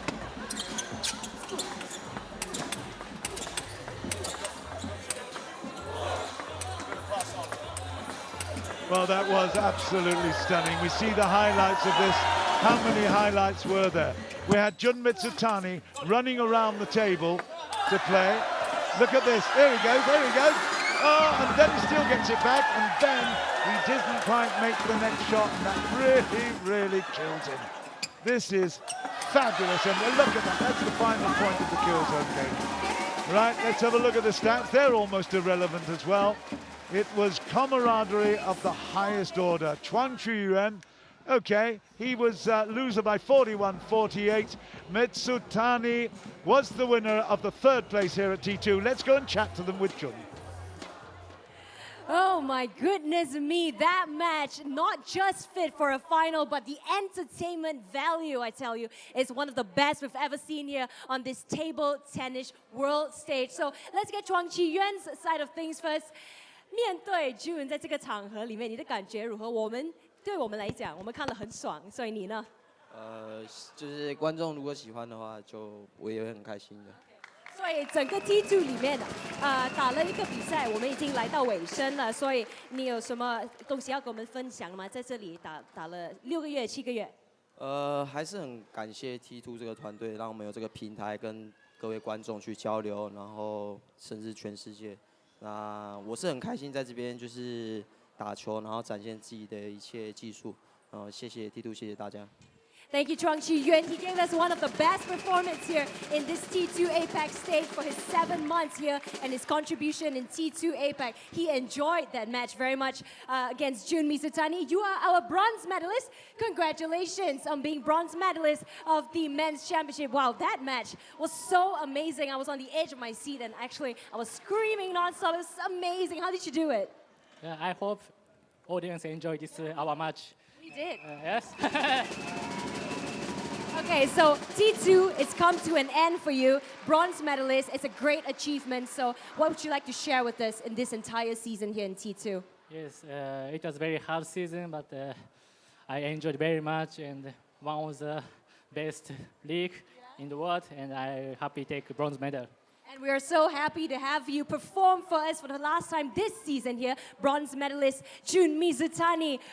He will be, hopefully, we will see him again next season. We never know, right? So we look forward to having you back, Jun MIZUTANI, ladies and gentlemen. And that amazing match will make way for the final of the men's championship. Timo Boll versus Dimitrij Ovtcharov. That's next.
Welcome back, ladies and gentlemen. This is where it all ends. This is the final of the men's championship, and it's between Timo Boll and also Dimitrij Ovtcharov on this stage. It may be cold in Germany right now, but right here on this stage, well, the competition is on fire now, isn't it? So, okay, let's get Jörg Roskov's side of things first. Usually, you yourself, as the national coach, in situations like this where, you know, both of your German players are in the final, you have to hide somewhere, but today, you are on Dimitrij's side. So, any word of advice for your boy?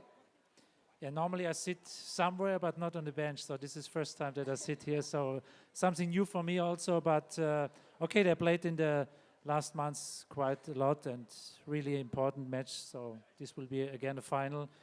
I'm proud, but first of all I have to congratulate Team Ace for the final that they won.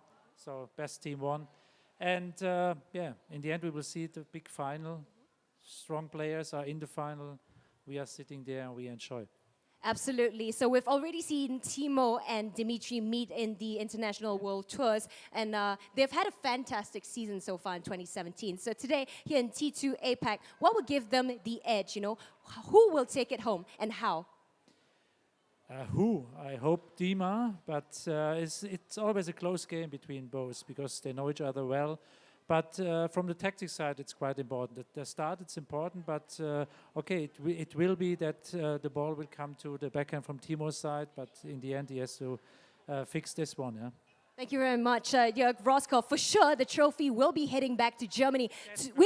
With which player, though? Now, isn't that the question? Michael Mays having won the team championship, congratulations. And if Timo can come out here and win the men's championship as well, it would be the perfect ending to T2 APAC for you, wouldn't it? Yeah, it would just be perfect. I mean, I hope that that Timo can go out and play a great match. He had a fantastic season so far. Unfortunately, he lost some big matches against Dimitrij this season, and hopefully he can finish off T2 by winning today. And yeah, I'm looking forward for the match. As Rossi said, it's two incredible good players, and we will see a hell of a show. The margin of error is almost non-existent, especially here in this final of the men's championship. Can Team Mays come out here and do the double? Or will Dimitrij Ovtcharov come here and lift the trophy of the men's championship? Well, let's find out right now. Please give a big round of applause to your players here in the final of the men's champion. First up, please give it up for Dimitrij Ovtcharov.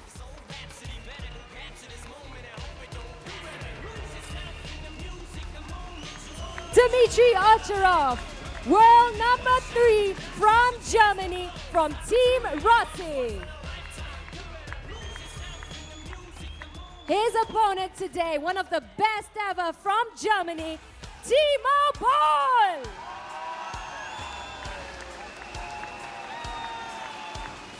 Timo Boll from Team Mays. Can he come out here and do the double for his team? We are about to find out.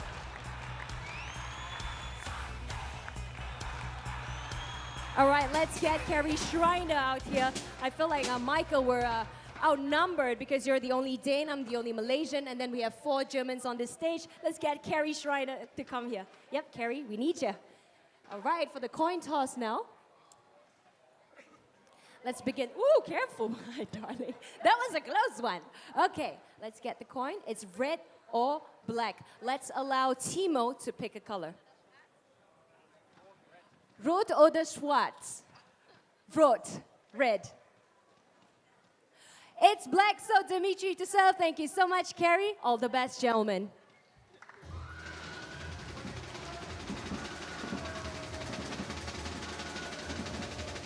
Well, this has been a fantastic 7 months of competition.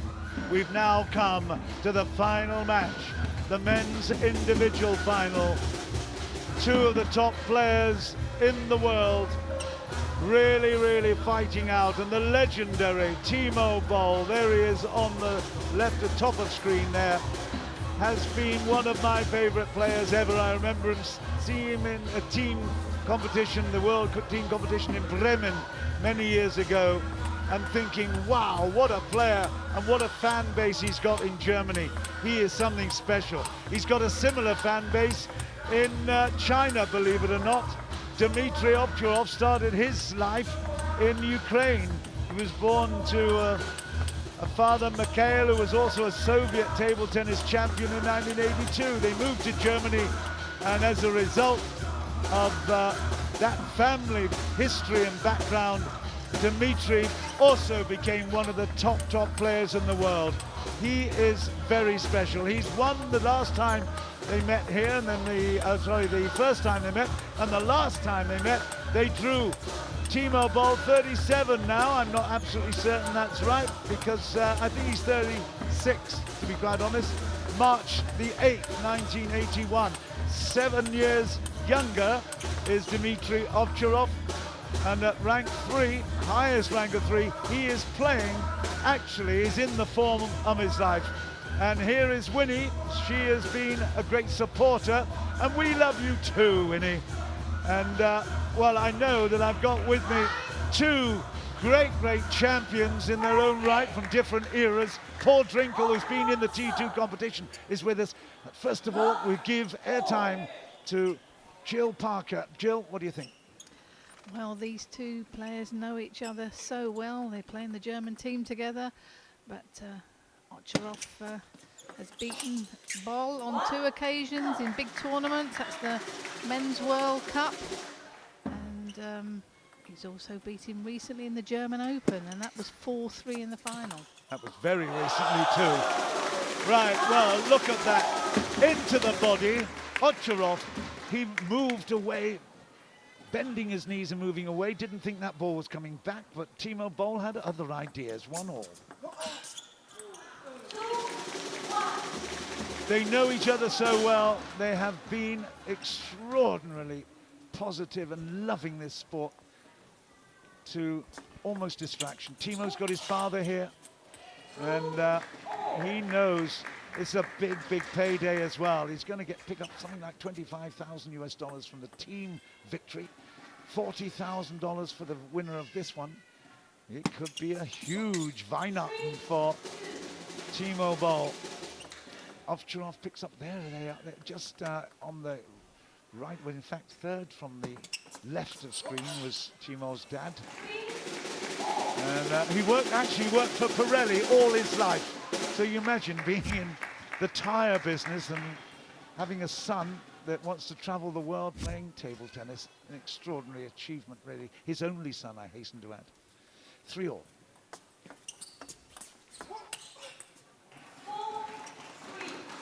Well, it's down. It's a little bit tentative. It's not the excitement and the extravagance of the last match. We could never expect that. This has got an intensity and a real enthusiasm here. I think I'd like to bring in Paul at the moment just to sort out why and how these guys have started their final match. I think, as you said, it's a bit tense at the moment. Dimitri's been a little bit slow with his feet. As we saw on the big shot when he turned around the backhand, there's absolutely no chance he was recovering for the next ball. And Timo's been very solid, as he always is. He defends brilliantly. Just when you think you've got him nailed, Timo can come up with something very special. It's 3-6. What's it been like, Paul, playing with Ovtcharov in the same team with Rossi? It's been great. Learnt a lot from him and been practicing with him most days we've been out here, and I think it's really improved my game. And you know, I think if he wins one match at the tournament he's got next week, he's going to be world #1 in January. So it's been a great experience for me to be able to practice with him. Is he generous with his sharing his talent? Yeah, it depends who you are and you know if he likes you or not. But I'm pretty sure he likes me and we get on well. So that's great. He's really helped my game out. Wonderful. That's Paul Drinkle, teammate with Dimitrij Ovtcharov. Well, he gave you a little wave, didn't he, when he came on court, when he saw you commentating? He did. I've been pretty much his practice partner for this trip because I've not been playing in the finals here, so I've been eager to practice with him, and he's obviously wanted to practice with me ahead of the T2 finals and the Pro Tour finals next week. Speaks Russian, speaks German, speaks English, and plays table tennis like a champion. Unbelievable. I noticed he does yoga. This is his meditation and yoga. Did you join in with any of those sessions? I didn't, to be honest. I actually didn't know he did the yoga, actually, but I know he's working a lot physically recently and really trying to improve every part of his game. Jill, did you ask a boy from Middlesbrough if he does yoga? Is that what I heard? I can't believe it. I can't admit to it if I did. Okay. 7-all. Timo Boll with the service. Less than 20 minutes left in this final match of T2. Oh, it was close. He took it early. He expected to get that ball down the left, his forehand side. It missed the table. It's 8-7.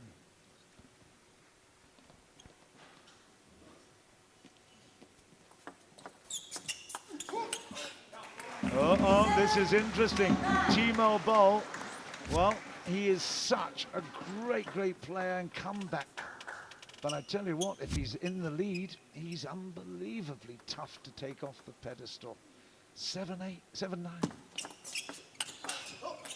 Okay, great power play there from Dimitrij. He knows he's got to do something to upset Timo's confidence at the moment. Yeah, you said, Paul, he's, you know, he was a bit slow on a couple of those going round on with his forehand around his backhand side. So he's warming up a little bit now. Yeah, he is. He's starting to relax into the game, and that long serve down the line, I think we'll see that throughout this match. So, we are really, really delighted it's going to be a tight, real table tennis battle. There's Mays again, confident after his team victory, looking for Timo Boll, his team member, to take out this first game. He's got 2 serves to do it. That is brilliant. What a service, what a setup. That was so clever. Yeah, set that up well, that service, and he was in straight away with that strong third ball. Might have just clipped the tape a little bit to put him off, but here's game point, 10-9, Timo Boll.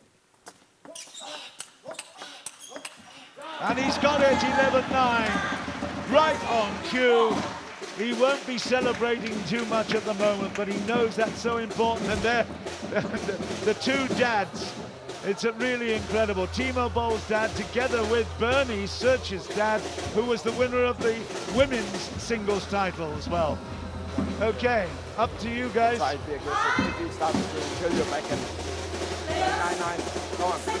What do you think Rossi said to Ovtcharov there? I think he's, as I said about Mattias earlier, he's just got to find his way into this game, and I think he's been a little bit tense at the start of it, and Timo is just a solid player, and that's what he's shown so far, and Dimitrij's got to come out of his shell here and try and get his shots flowing. Do you think they would have been affected by the festivities just before this match? You know, the shouting and screaming, it was just unbelievable. Concentration would have been tough at that stage. Oh. That wasn't affected, that's for sure. That was a beauty, wasn't it, Paul? I think Dimitrij would have been backstage preparing for his match and trying to be as focused as possible before this game. It doesn't really matter what would have been happening on the table at that point. Off the net and away, and Timo has picked up the first point of his first point of the second game. But again, they're just so fast. Anticipation. Do you think T2 has made Ovtcharov play quicker? I think it has. I was speaking to him the other day. He mentioned as well about how the regular matches at this level and the speed that it's at has really helped him elsewhere as well, not just in T2. So I think across the board, all the players have really benefited from this, and hopefully keep doing that in the future and keep, you know, challenging for them world titles. And it'll be great for T2 players to push on and do that. We just caught a cutaway of Bernie Szocs, who was the women's champion, a couple of days ago. 2-3. Timo Boll here, working so hard to try. We'll take a short break for towel down, but it won't be long, I can tell you. Fascinating way that these players will be really keen to put one over on each other. Dimitrij, because of his success at the World Cup and the German Open recently against his opponent. And Timo, because he's Timo, and he doesn't like to lose anything.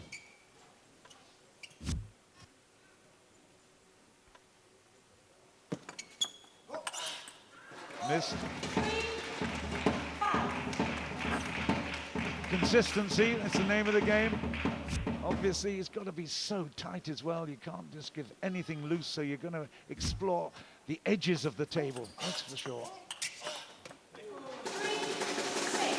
Seems to be dropping off his back a little bit, whether it's getting very sweaty there under the TV lights. Did you have problems with that when you were playing here, Paul? Not really, not too much, but there is a few more people in here today, and there's been some intense matches already, so it is possible, but it should be the same for both players. They just got to try and stay focused and do their job. 6-4. Dimitrij is to level things up if he gets this game. Missed that one. Again, there's an apology. He's such a sportsman. He's got a reputation. 1 minute. And it is a timeout now, but the reputation of sportsmanship, I mean, Paul, it's the first time I've had a chance to talk to you about that, but table tennis strikes me as one of the most honest sports in the whole world of sport. Please tell me I'm wrong. No, I think it is. All the players, you know, we play against each other most weeks when we're travelling on the tour and things, and the majority are very, very kind and honest. But you do get the odd one that try and break your trust and try and cheat and claim edges and nets. And there was one extraordinary incident a while ago where Timo Boll actually called it in favour of his opponent after correcting a referee's wrong decision, and he ended up losing the game, and that gave him the ITTF award of fair play in the year. So it just shows the sentiment that they have and the respect they have for the sport. Absolutely. I had one as well back in Baku, the European Games. I was set point up to take it to 3-all for the bronze medal, and my opponent got a thin edge that nobody saw, but I couldn't live with myself if I claimed it, so I gave him that point. Well, I'm glad I raised the subject, and I'm glad you told us about that, because that is fantastic. It just reinforces our respect as well. Brilliant. 6-all at the moment. Stayed in. Oh, what a play! Unbelievable rally there. Timo Boll thought he'd won it, but just watch this from Ovtcharov. Look at that there, that backhand. Unbelievable. What control. Yeah, went straight to his bat and was able to block that on the diagonal. 8-6. Ovtcharov just creeping ahead, and Timo's concentration, I know, will be absolute, but Ovtcharov, he misses his family more than you do, Paul. I know, he told me. It's a tough business, but he knows that he's in the real world of spotlight and in a sport he adores, so the sacrifices will have to be made. Really tough. 9-6. 6-10. Timo, 6-10, made a few errors there, forced probably by Ovtcharov. Here's game point, this to level it up at 1-all with 12 minutes, just under 13 minutes left. That's it, it's 11-6 in favour of Dimitrij Ovtcharov. It's what we'd hoped for, it's what we really, really wanted, and we could be getting even now. A kill zone with just over 12 minutes left in the match.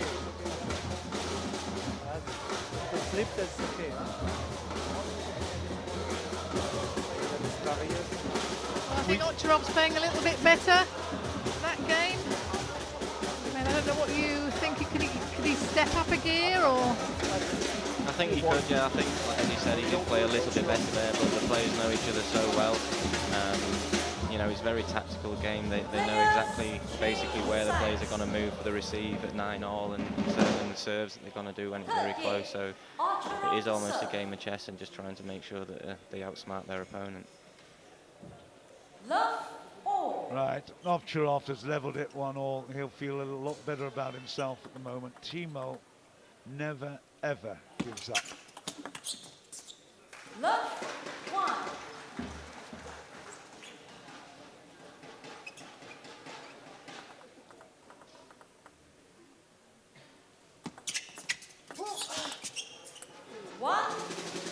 They've both got, they both benefit from the fact that German leagues are so strong, Paul.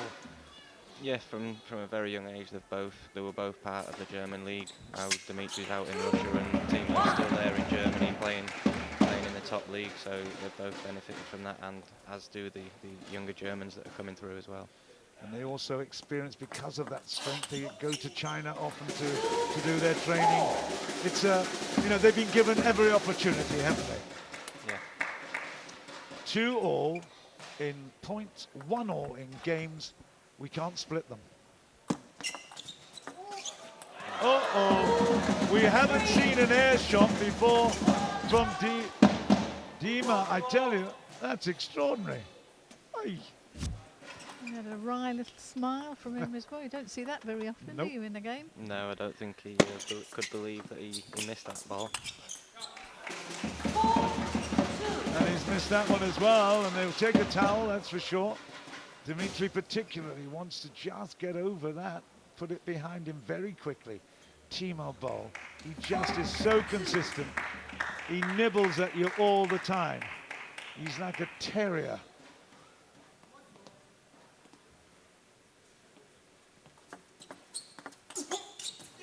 Never given any time to relax. 5-2, Timo.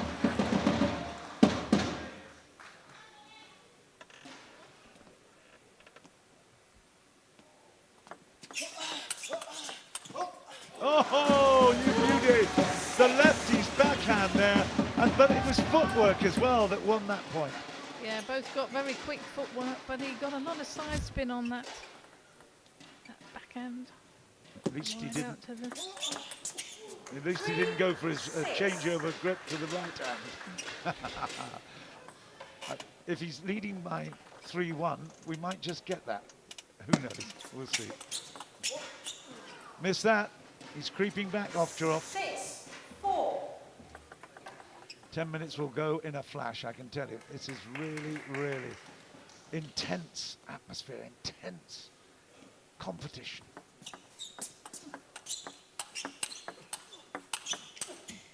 Oh, 6-5. closing the gap again. We've seen a lot of the players using the reverse serve. How do you find receiving serve without the variations of point of contact on the back? Yeah, it's very difficult, as you said earlier, the amount of spin on the serves, and particularly the serves is very difficult to see on TV, but it is a lot of spin there, and trying to control it onto the table is hard enough, never mind trying to stop your opponent from attacking and winning the point on that next one. It's very difficult when the spins are varied so much. 5-7. He's missed that one for 6-7. 7.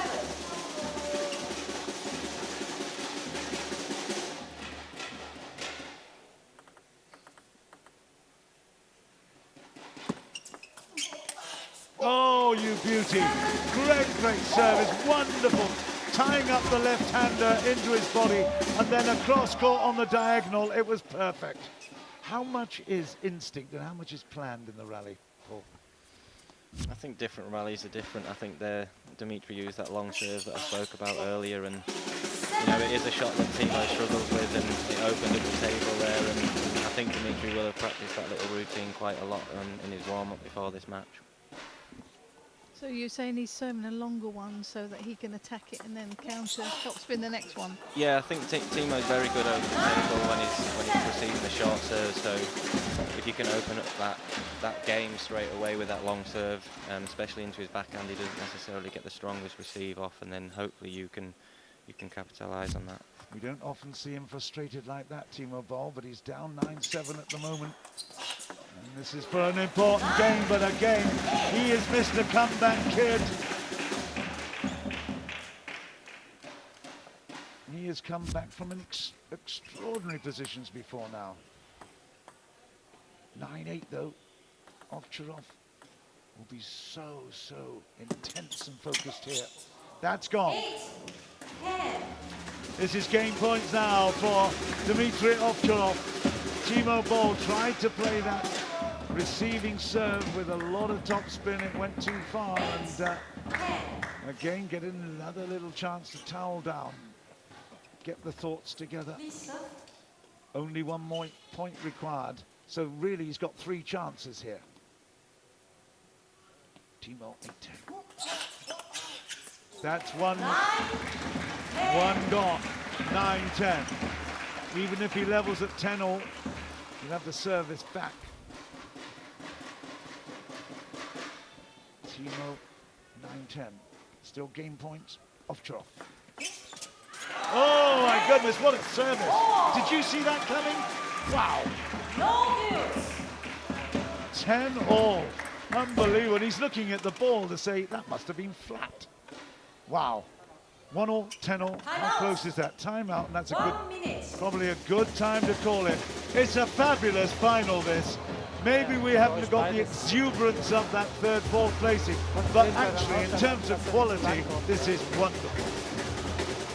Yeah, this is table tennis at its best or the best players in the T2 final. I mean, they're both highly ranked. So it's anybody's game. What do you think, Paul? As you said, it's anybody's game. I think this set is really important, hence the timeout, and I think Timo really needs to get this, as Dimitrij does have the mental edge because he has won the previous few games in this season. We could say that this point is a $20,000 US point. The winner of this one has a great chance of taking the title, and 40,000. Oh, Timo Boll has done it. 11 points to 10, and that was, I don't know who called the timeout, but I tell you what, if it was Timo, that was a sensational. It was, yeah. What a sensational timeout that was. There you go, fantastic. Mays, well, whatever we think of him, I tell you what, he is Mr. Success at the moment. Unbelievable. Is that going to be the difference between 40,000 and 20,000 US dollars? Timo Boll already in a share of the 150,000, so it's a big money pre-Christmas event, this one. Unbelievable. Lots of gold baubles on that Tannenbaum, there's no question about that. Timo's got the serve at the beginning of the fourth. Love, one.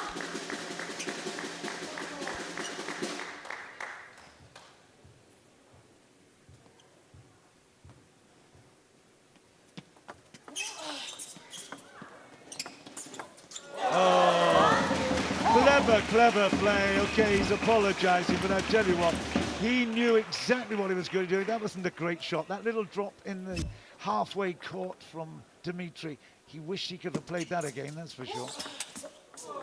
That's better. Attack. He's a great attacker. Beautiful work.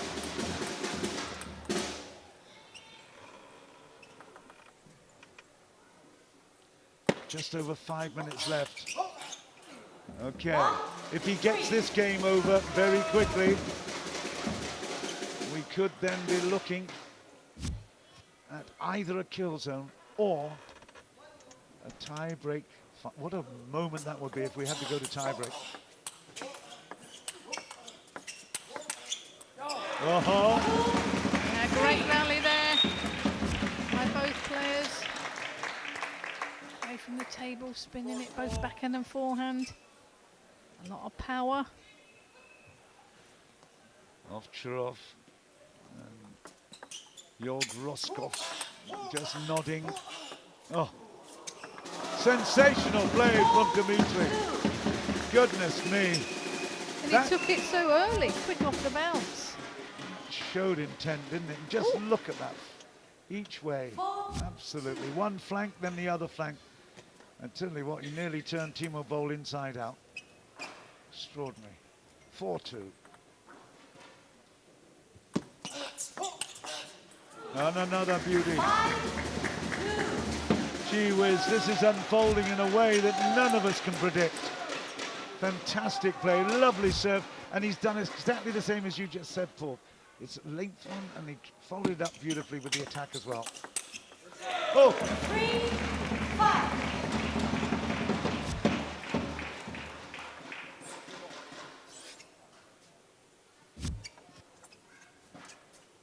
5. We've not seen him with so many clothes on. We've normally seen a lot of those tattoos, Michael Mays. 4-5. We're more or less on the equator here in the Pinewood Studios, Iskandar in the southwest of Malaysia, just across the causeway from Singapore. It's the most wonderful place to be when the northern winter, this is the way to be, I'll tell you, right here. It's very warm. Can you believe that? Timo Boll, just when we thought he was fading a little bit, has come back, and just look at that clock.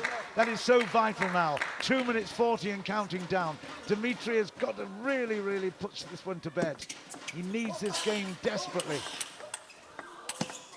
Dimitrij has just unbelievably given up the lead here. Fantastic work from Timo Boll. You didn't expect that, but just look at that change of direction and power into the body, and that was the kill. Yeah, great change of direction there. 5-6, pressure on here with 2 minutes left. Ovtcharov has had a oh, what a shot.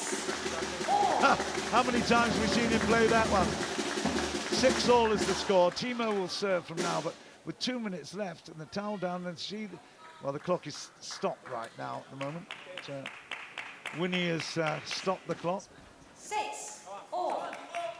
Timo has got the lead 2-1. That's the important figure here, but this next one will be very important too. Oh, third shot, huh? Oh. Didn't like that ball. How do you find, you know, the ball boys and the girls? They've done an excellent job, haven't they, Paul? Yeah, it's been great. I think they've all had a lot of fun as well. It's great for them to be a part of such a big event as well. Timo Boll will be watching the clock here for sure. He needs to know where he is and what he's got to do. He is such a master at this particular juncture of a match. 1:23 to go, 6-8. The last time they met, he came back from the dead to level it up at 3-all.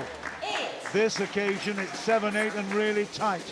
It's all to play for. 1-12. They're giving us the chance to really come very, very strongly with the final moments here. 1 minute now.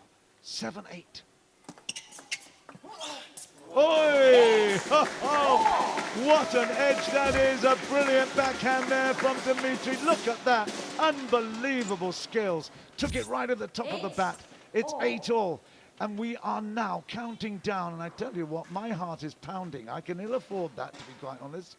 But it is absolutely tense inside the cavern here. It's gone. It's 9-8 Timo Boll. 32 seconds left. How close is this? What a final. What a moment of unbelievable skills to be witnessing here. 9-8 Timo Boll, the legend. And he's... Well, he's not due a timeout, so he's just asked for a privilege as the clock stops. Maybe a little gamesmanship, if nothing else there. I tell you what, yeah, and look at there. Yeah, they can see each other. It was Bernie's dad on the right, Timo's dad on the left, and Timo's dad could be celebrating with him. I tell you what.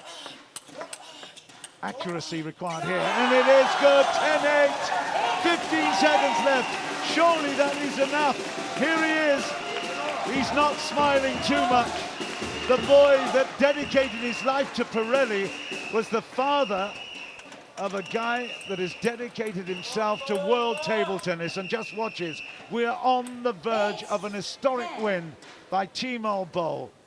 2-1 in games, 10-8 in points. And here we go, 8-10. Oh, and that is it. Unbelievable. Timo raises his hand in triumph, but we've still got a game to play, unbelievably. Timo has done it, but we still have a kill zone. Winnie will ask them to come back to the table, but just look at this. The excitement is unbelievable, but the rules of the competition, the format says that they have to come back to the table. It's not finished, surely. Are they going to give it up at that? They have. Okay. On the clock it said 6 seconds to go, but it looks like they've already given it up. Well, no kill zone, and that's absolutely the right decision. It is the absolute right decision. There will be no kill zone. It's 3-1 in favor of Timo Boll. He was sensational. His father is smiling, and why not? And we have been treated to an unbelievable T2 competition. He missed out twice in recent months against Dimitrij, but when it counts here in T2, he not only found the ability, but he absolutely smashed it. What a performance by Timo Boll, Mr. Germany. What do you got to say, Jill, while we came to the highlights? Well, fantastic table tennis. Timo Boll got his revenge. having had 2 defeats against Ovtcharov, but I think table tennis fans around the world will love to have seen all the table tennis they've seen at T2. What do you think, Paul? Absolutely, it's been fantastic all year, and what a great end, and you know, Timo Boll there, a worthy winner. There you go, the last moments of this match then. It was a fantastic fight, that seesaw battle, absolutely superb. Team Mays has won the team event. His charge, Timo Boll, has won the individual event. And I have to say, that is a stunning way to say farewell to the T2 inaugural championship. The 2 successful dads have travelled all the way from Europe. Absolutely stunning. Look how close it is. Points total 39-38. It's been wonderful. I hope you've enjoyed it as well as we have. Let's go for a break and join us for the prize.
Ladies and gentlemen, emerging victorious after 7 months of action here in T2 APAC. Please give it up for your winners of this season's 3 concurrent championship, Team Mays!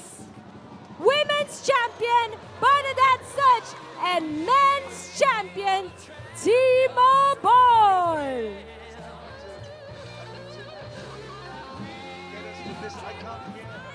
Congratulations, Team Mays, for doing the double. Team Mays are champions of the team championship. Thanks to Timo Boll, he brought home the men's championship title. So Team Mays are the big winners here in this inaugural season of T2 APAC. Congratulations to Team Mays, well-deserved champion. They've been consistent throughout this season, coming into the finals as #1. Now they took it home, led by team captain, the amazing Dane Michael Mays. Congratulations. Now I would like to get the chairman of T2 APAC, Feng G, to present the team trophy to team captain Michael Mays.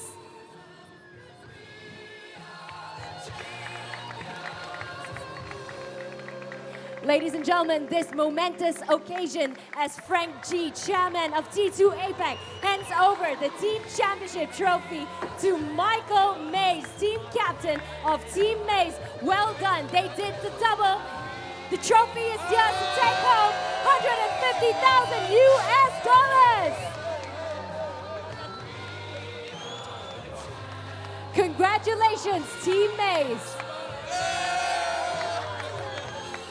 Well done to Timo Boll, Aleksander, Shibaev, Chen-An, Feng Tianwei, Jiang, Haeun, Hina, Hayata. They are the champions of T2 APAC's inaugural season.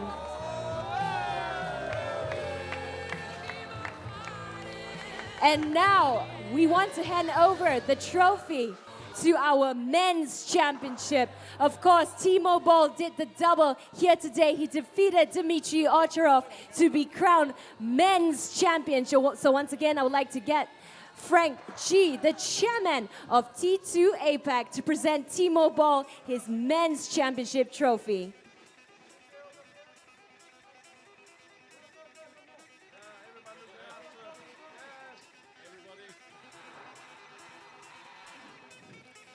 Congratulations, Team Maze, and now I'd like Feng Chi to present the men's championship trophy to Timo Boll, our winner of this season's men's championship. Woo! Congratulations, Timo Boll. What a fantastic end to this season of T2 APAC.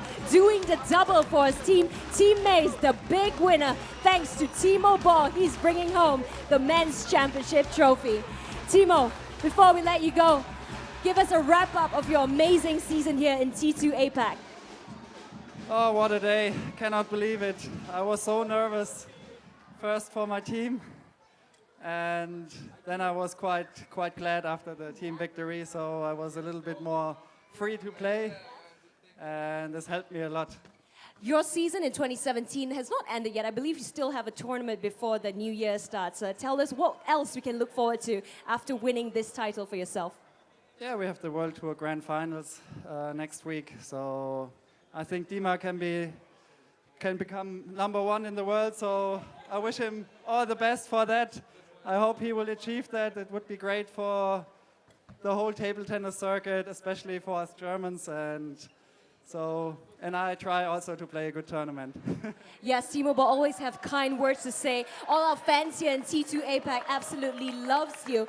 Looking at T2 APAC and our fans, would you like to say any words of thanks here before we let you go? Yeah, it's a tremendous tournament here. From zero to build something up like this in such a short time. It's awesome. Thanks to the whole team, to my team, to all the players. It was really fun. We grown up a big family here, and it was really a pleasure to play with all of you guys. And it is an absolute pleasure to watch you, Timo Boll, on this T2 APAC stage. Team Maze, the big winners for this season, winning the team's championship as well as the men's championship. Congratulations to Team Maze, and that's how the cookie crumbled here in this inaugural season of T2 APAC. Team Maze, led by the amazing Dane Michael Maze, is the big winner for this season. And of course, we shouldn't forget our women's champion, Bernadette. Szocs, come on over here. She is our very first women's champion of T2 APAC. Congratulations, lovely Bernadette. Even though the team championship didn't go your way, we really hope that next season you can come back stronger. But for now, Team Maze, amazing job. Well done for the team championship. For me personally, I've enjoyed my time here being your host for this entire season of T2 APAC. And before we part, I'll hand over to our friends in the commentary box. Bye-bye for now. Thank you, Jun. It's been a fantastic experience for all of us. 7 months of really dedicated action. And I have to say, the players have been quite stunning. Timo Boll gets his revenge, but it was a wonderful gesture for him to say that Dimitrij Ovtcharov could become #1 in the world next week. He has been a wonderful, wonderful ambassador for the sport. I've got everybody with me who've been also wonderful ambassadors for the sport. Paul, your reflections on T2 Season 1. I think it's been a great year all round. Absolutely fantastic for table tennis and for all the players involved, and the staff and the team around have been absolutely fantastic, and I really hope to be back next year, and you know, if not playing, then maybe in the commentary box, who knows. Thanks for having me. Well, he's got a good plug in there, and why not? He's been fantastic. We've still got action going on in front of us, but I have to say, Jill Parker, who's been my co-commentator for 3 months now, we've had a great time, haven't we? Yes, I've thoroughly enjoyed it. I thought it was a great concept, T2 playing for 24 minutes and having kill zones. It's been also fantastic to see Bernadette Szocs win the women's. There she is, right on cue, well done. Yes, and you know, very flamboyant, great for the game. Well, you also have to congratulate all the people involved. Feng Chi from Seamaster and all the money that he put in. Jeff Chu, of course, and all his team for a fantastic season. The trophies there are already won. Look at Hayata, 17 years old, and never seen a real fun festival like this. 2 16-year-olds there together as well. Unbelievable activity. It has been sensational. May's the big winner, but I tell you what, ultimately, all the fans at home have enjoyed this extraordinary tournament. It has been fantastic. I hope you've enjoyed it as much as we have. Till the next time we meet, it's farewell from John Burgess, Paul Drinkle and Joe Parker, and we hope that we see you again in time for Team 2-2. That'll be next year. Bye for now. Have a wonderful, wonderful festive season.